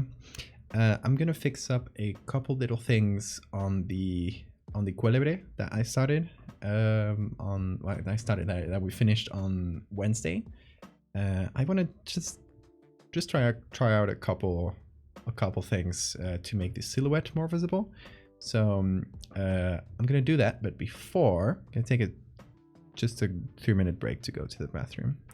So don't go anywhere, or go to the bathroom yourself if you want to. We'll be right back.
Hello, I'm back. Ooh, Bean.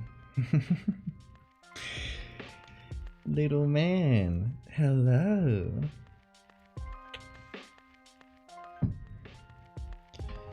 How's everybody? Did you miss me? Did you hear the bean noise? Bean. What is it? What is it, little man? Yeah.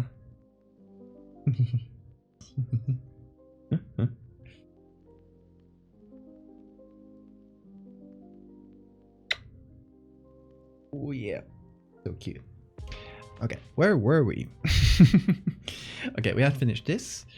I'm gonna give them both a save. And where are you going, Bean? You're showing your full ass on camera, dude. And we're gonna open the Cuelebre. Oh, what's she doing? No! Don't do that! He took his treats jar and he just pushed it off the table. No! You don't get treats that way. You get the opposite of treats. I don't want to teach you that pushing the treat jar will get you treats. So now I can't give you treats, you know? You're making it worse for yourself.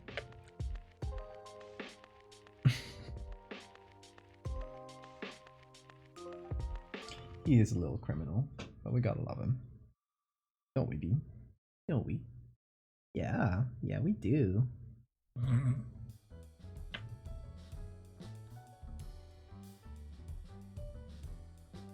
Don't call him Stinky. Stop calling him Stinky. He literally smells super clean all the time. Like, smells of absolutely nothing. That's how perfectly clean he is. So please don't slander my little kitty.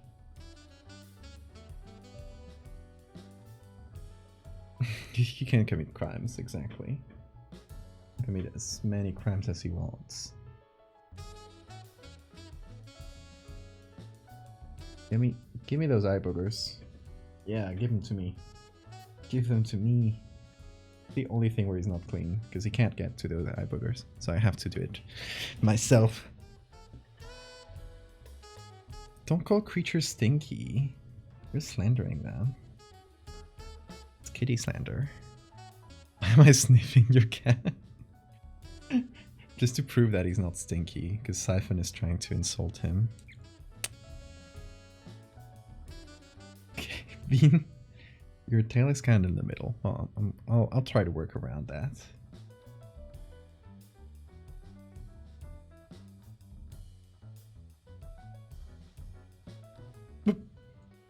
What was that? He just made the noise ever.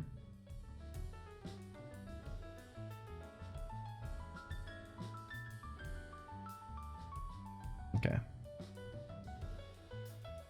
I'll call this stop.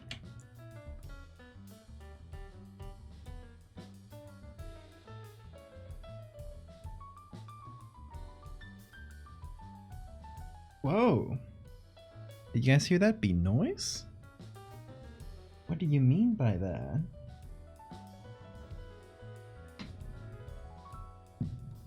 What does he mean by that? What do you mean? Give me a bean noise. Let's see. Talk to me. Talk to me. Doesn't wanna.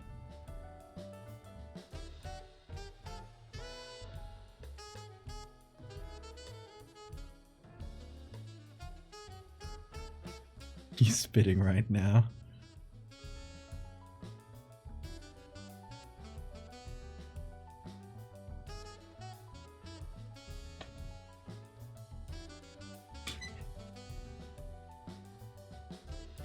Eminem been real quiet since Bean dropped that.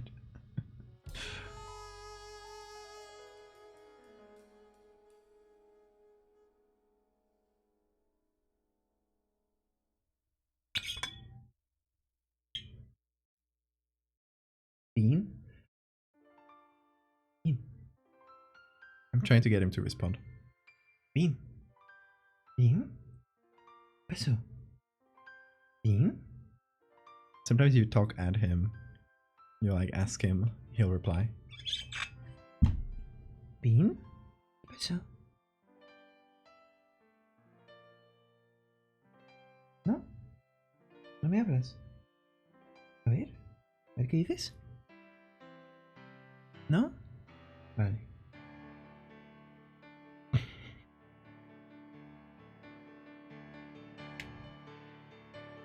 So cute.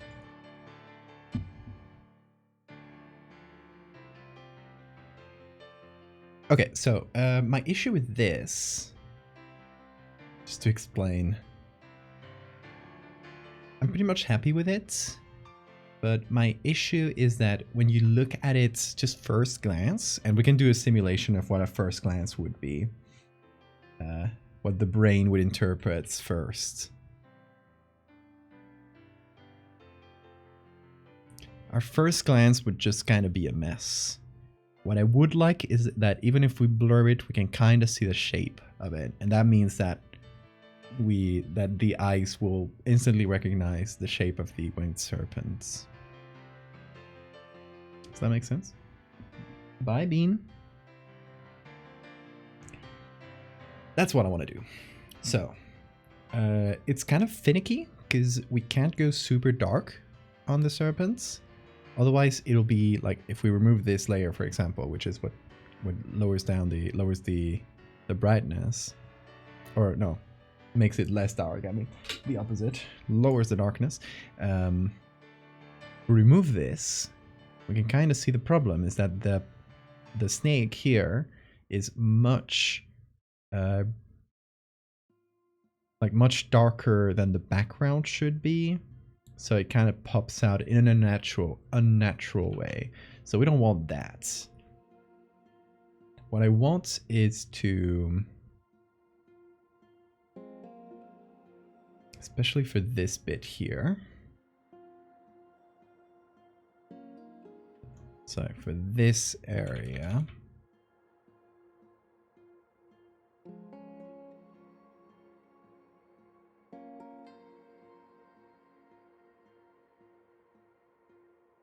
this is a what king? This is a cuelebre. It's a creature from the folklore of Asturias. It is basically the Asturian version of a dragon. But it is born from a serpent. It's kind of like a cursed snake that grows and grows and grows. And then it's like a kind of dragon-like in a lot of things. Like it's greedy and it'll hoard riches and stuff. So people often in stories they often like find them protecting treasure. And I don't know, it's fun. So this helps.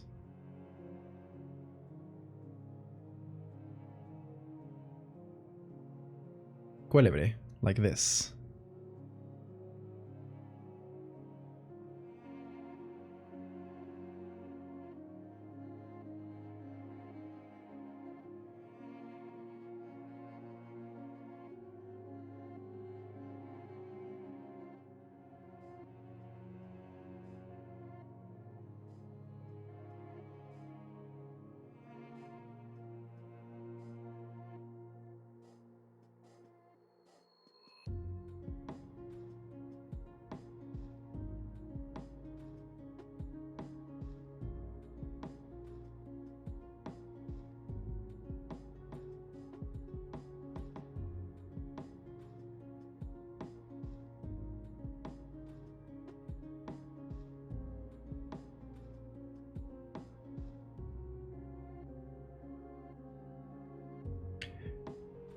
So this gives us better contrast in exchange for like a better silhouette and contrast there, but we do lose out on some detail, which annoys me a little.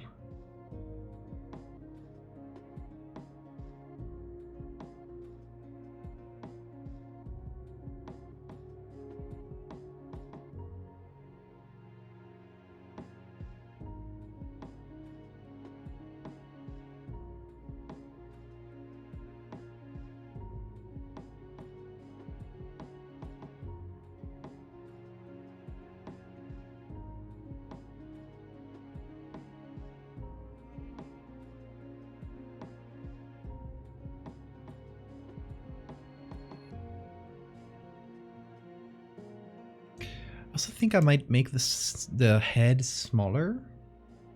The problem is that might look a little silly if... Okay, so if you do the body of the snake is like this, and the head is smaller, it's just kind of like, what does the neck do? It's just kind of weird. It's kind of taper it or something. So we mean tapering it like here, and then having the head down here. Maybe? I don't know. Let me give it a try.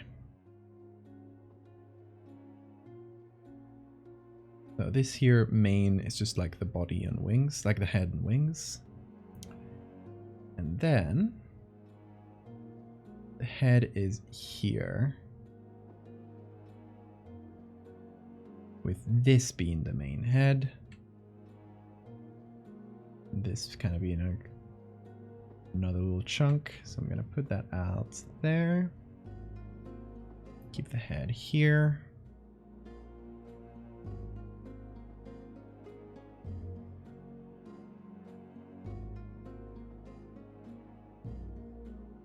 That's smaller. Maybe rotate it a little, just to give the body a bit more twisty vibe. Did that? Oh wait, I gotta There we go. Disconnect that so the hat still works.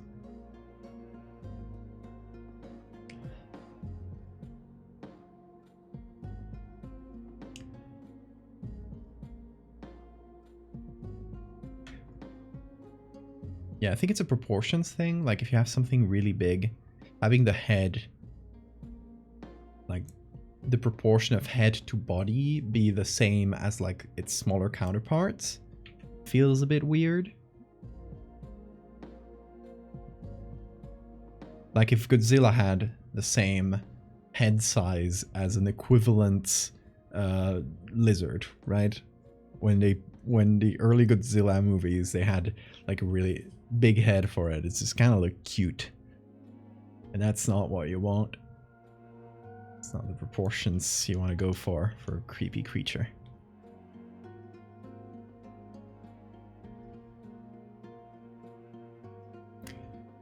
So now the problem is connecting these two.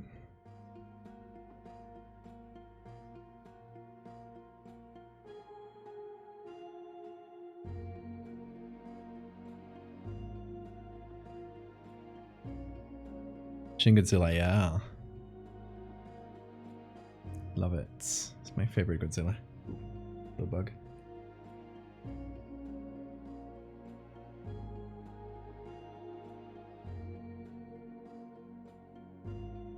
See, it's kind of an issue to have that small head and then suddenly going to full girth. It's just...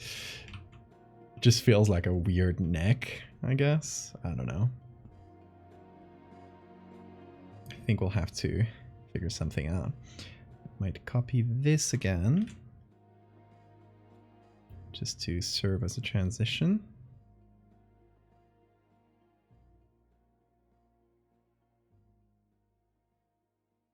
I haven't watched -1 yet because I didn't get anyone to go to the cinema with me. No Godzilla fans in this island. But yeah, I will. Sadly not in the cinema, but I will watch it eventually.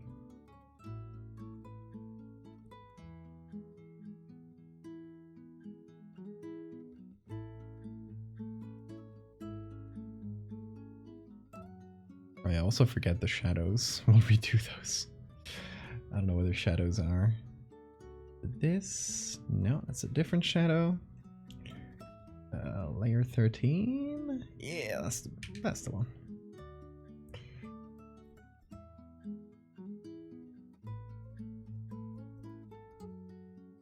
What about you? Layer 12. Is that you? Yeah, that is you.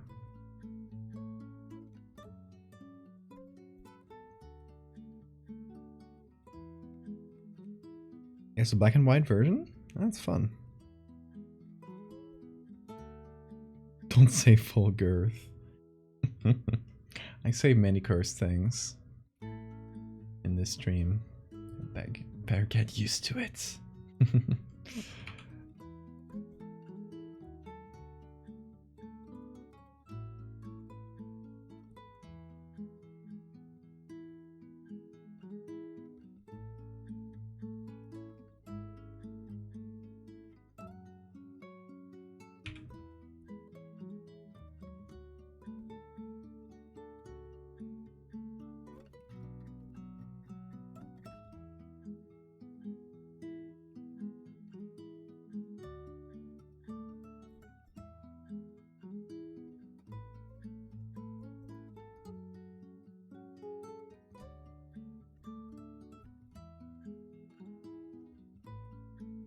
There we go. That's already more like it.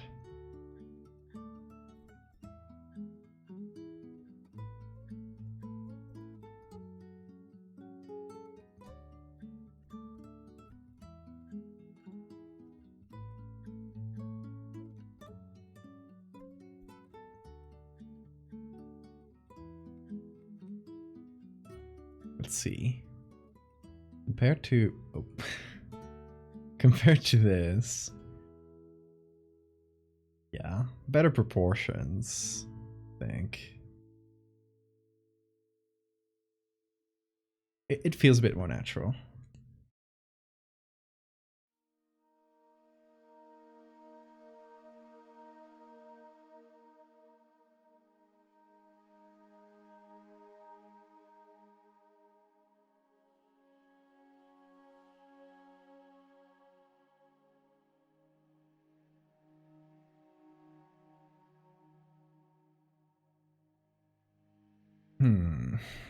Okay, now the head needs a little bit of reflection.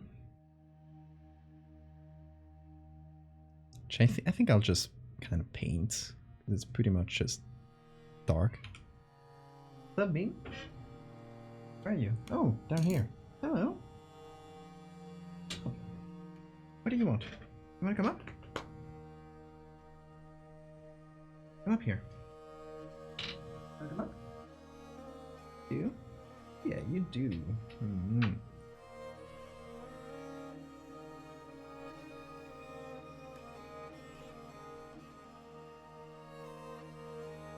The baby. He's here. Did you want to say anything to chat? No, you're being noisier today. Do you want to make any bean sounds towards them? Oh, just purring. Oh, he's so cute.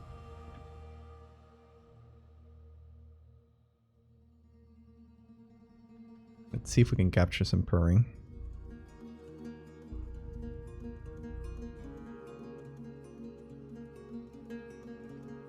You gotta purr a little louder, dude.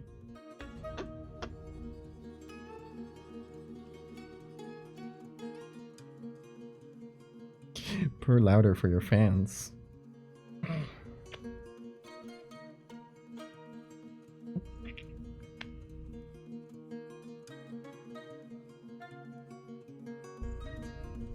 Oh, he's scratching up the mic. Cute.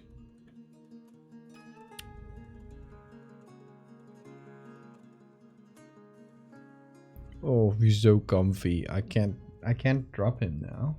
He's too comfy. This is my curse. I gotta hold him forever. Chrome part 2. Good luck, Mitchie. Ian, do you mind if I put you up here on my shoulders? You be okay with that? That way I can work and I can still pet you. You be cool with that? Oh, he's so comfy. I think he won't like it and he will drop down, but almost, let me give it a try. There you go.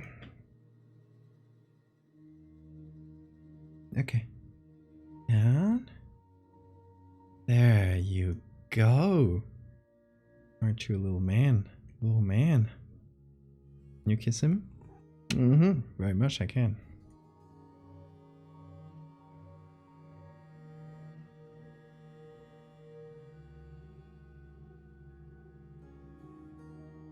No, dude, you can't bite cables, because then I won't be able to hear anything, because that's my headphones. Yeah. That's not a biting cable. That's not a toy.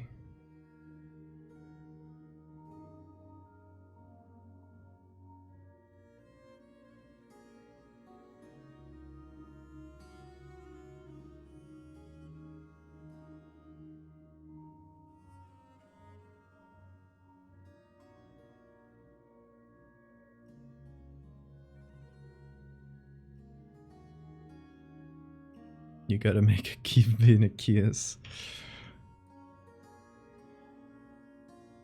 I should.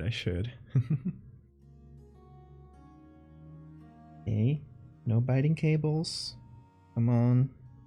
Be sweet.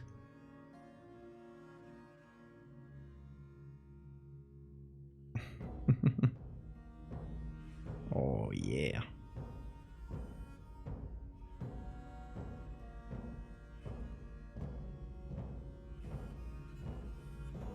I love working with him like that, because I just work for a little bit, and then I get a little kiss. Then I can keep working. It's perfect. The perfect gaming setup.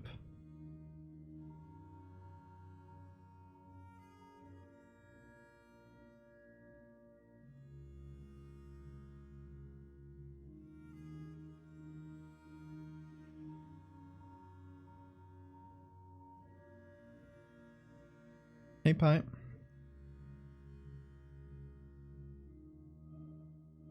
Bean.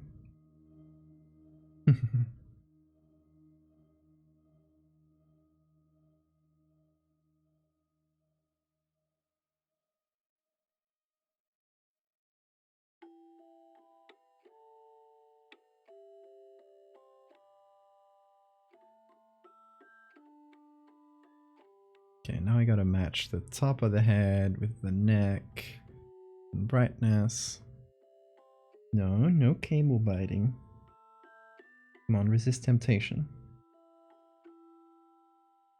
It's really come together. Thank you. The cat gives him a mustache with a tail. Oh, I should teach Bean how to do that. Oh, kinda doesn't reach though. You need a longer tail, dude. Come on.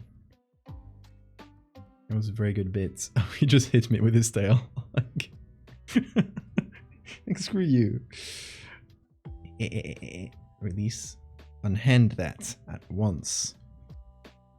Ignore it, Bean. Ignore it. You're stronger than that. You're stronger than biting cables. Come on. I know you can do it. You just have to ignore the really appetizing looking cable there. You can do it, Bean.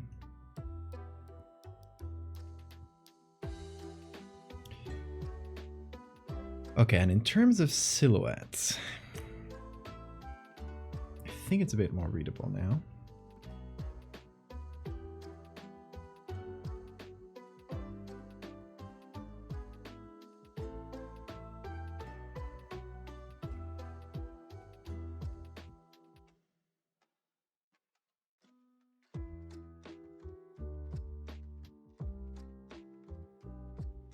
What are you doing? Okay, what I can do as well is for the parts that are around the wings, I can hit them with a little bit of... Whoop, there he goes. I can hit them with a little bit of like a bright coat like this so that it stands out more.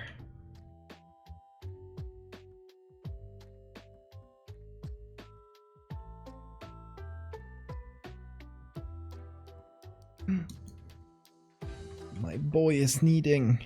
Oh, Alt B. There it is. Yeah, he's hard at work. Have you seen a video of a cat that can make the crunch noise to get attention? It pretends to eat things so the humans will notice it. I love it.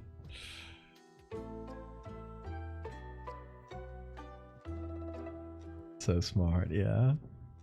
That's so cute.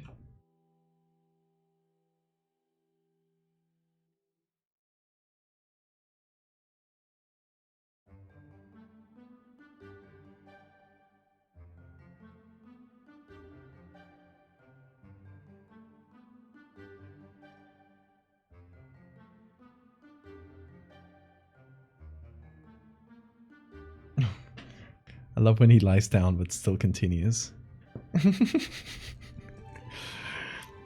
I love when he does that.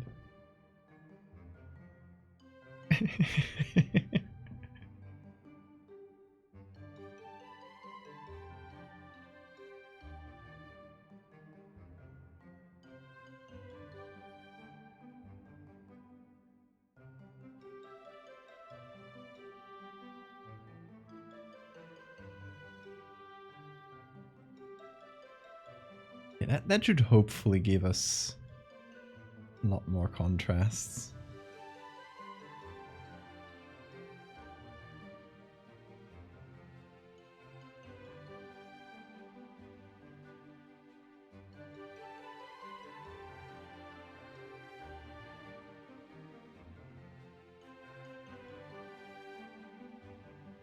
Good.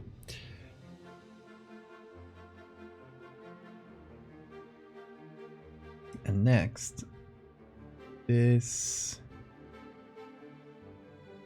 Okay. Yeah, this is what it used to look like when we finished the last stream. So as you can see, it kind of blended in with the background a lot. By making it darker like this, we do sacrifice a fair amount of detail, sadly. Bit of the contrast and stuff, but we do gain a lot in readability.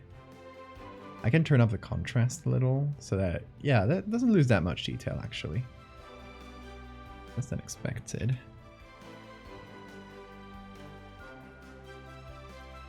Super Mario 64 soundtrack? Hell yeah.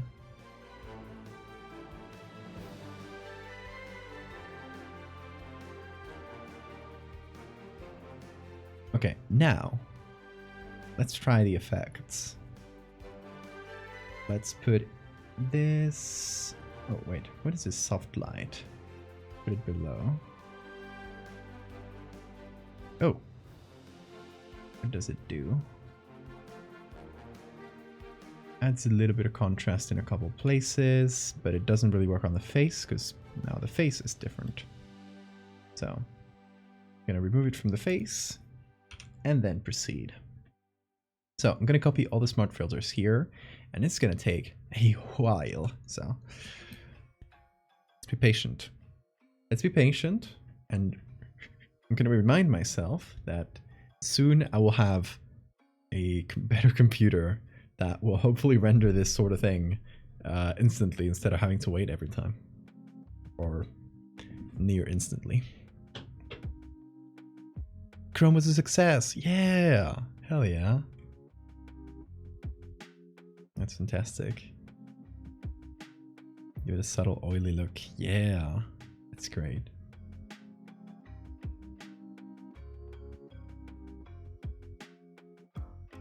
Okay, and this is the difference. Before, after, and let's try the Gaussian blur trick. So just to give us a simulation of the first impression of like the first flash that you would get when seeing this image. Now, compared to before. Before, you can't see anything of the snake. Now you can see the shape perfectly, right?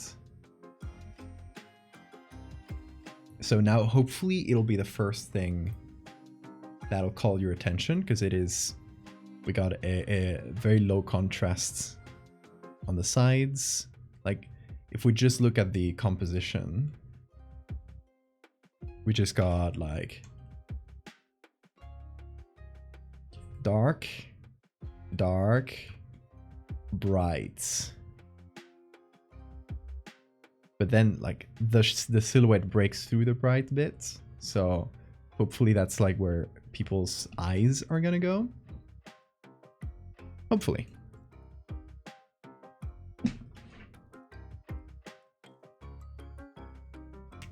You change for the better? Hell yeah. I'm glad to hear that.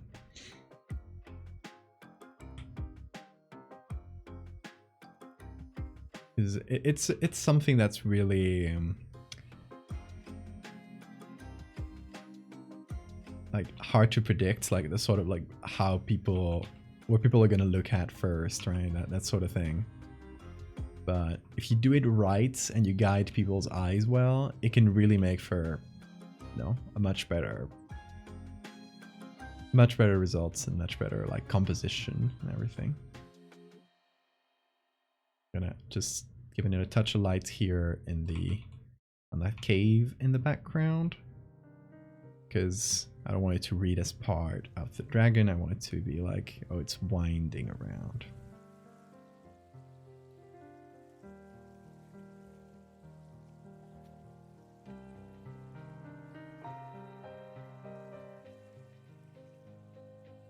All right.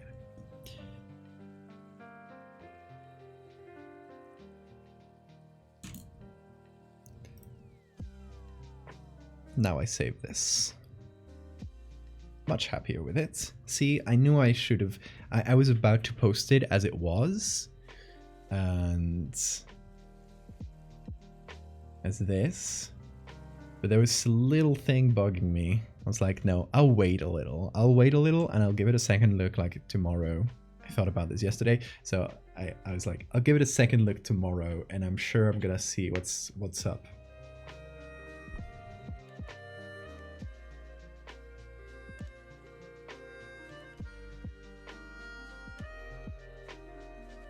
I have googly eyes on my headphones. Yeah. Actually 2 pairs. The big ones and the small ones. And this is because of the add a googly eye IRL reward on the under the stream. I add googly eyes to things. For example, it's not back there because Bean keeps attacking it, but this is my Slender Man that I made for the edit. Bean is looking at it with so much attention. Click, click, click, click, click, click, click, click, click, click, click, click. Gonna hide it while he's not looking. There it goes. Your attention is so easy to grab, little kitty. But yeah, I add googly eyes to things. And this chair is awfully creaky today. Oh my god. Ugh. I don't know why it's making that noise. Might have to oil the joints or something.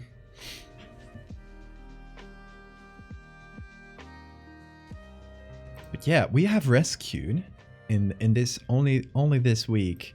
We have rescued 2 things that were just left abandoned for so long. I started this in July. That's when I started this edit. And yeah, it took this long to actually like finish it. It's kind of left by the wayside because it was already like started. So it's one of those things where I didn't want to do like a full stream of it. I just wanted to like finish it up in the second part of the stream, but then I never get to do that. So is the metal the part that squeaks? I have no clue. I have to look it up to figure out which part. It's probably just like adding a little bit of lubricant in some joint. Cricket chair spooky ambience. But yeah, we've performed 2 acts of art necromancy. That's what this is.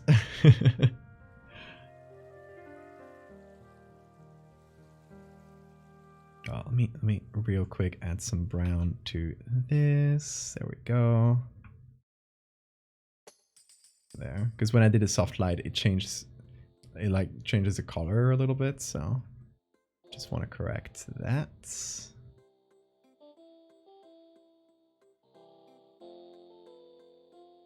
Okay.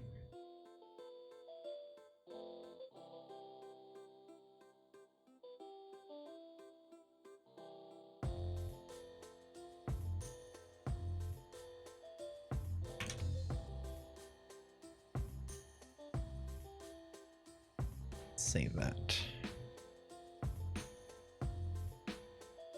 Toby 40 and me against the world. Yeah, I think that's what we're gonna call it, because we got 3 finished images out of 2 unfinished images today. So that is, I call that a victory. Quite a big one too. I think this is the end of me trying to do necromancy. There's still 1 image that is left over. There's actually 2. Oh my god. Okay, I just remembered one. Hold on. This might even be older than 2023, but it's been on my desktop bugging me for a million years. So it might be the next act of art necromancy. The thing is, like, this edit is finished. This is a gut phone, the meat phone, and I have the story behind it. I'm just missing some audio stuff. So it might be a stream where we try and do some audio. Could be. I don't know if I can do... I might have to record stuff before we start the stream, because I don't know if I'll be able to record while I have my mic and everything plugged into OBS. Maybe, I don't know. We'll see. We'll see if this might deserve an audio editing stream where I fumble with it because I don't know audio editing. But yeah, I did this long ago, and then I said, oh, I'm gonna make an audio thing with it, and then I never got around to that because I don't know audio editing. So it could be like a nice little experimental thing. But yeah, that's possibly the other art necromancy we could do. There's also the yearbook one, which maybe one day, but I'm not feeling like particularly inspired to do anything with it right now, so I might just like put it away in a folder, and if I remember, if I figure out something one day, I will do it.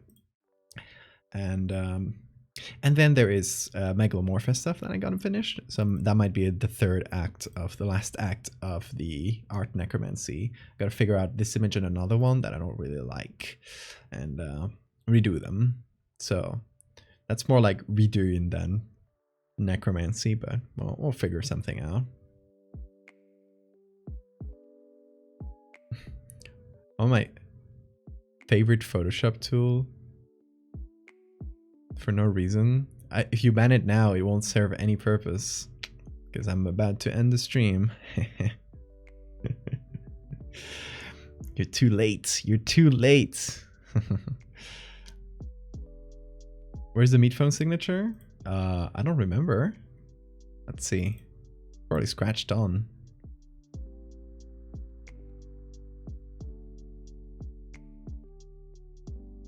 Oh, no.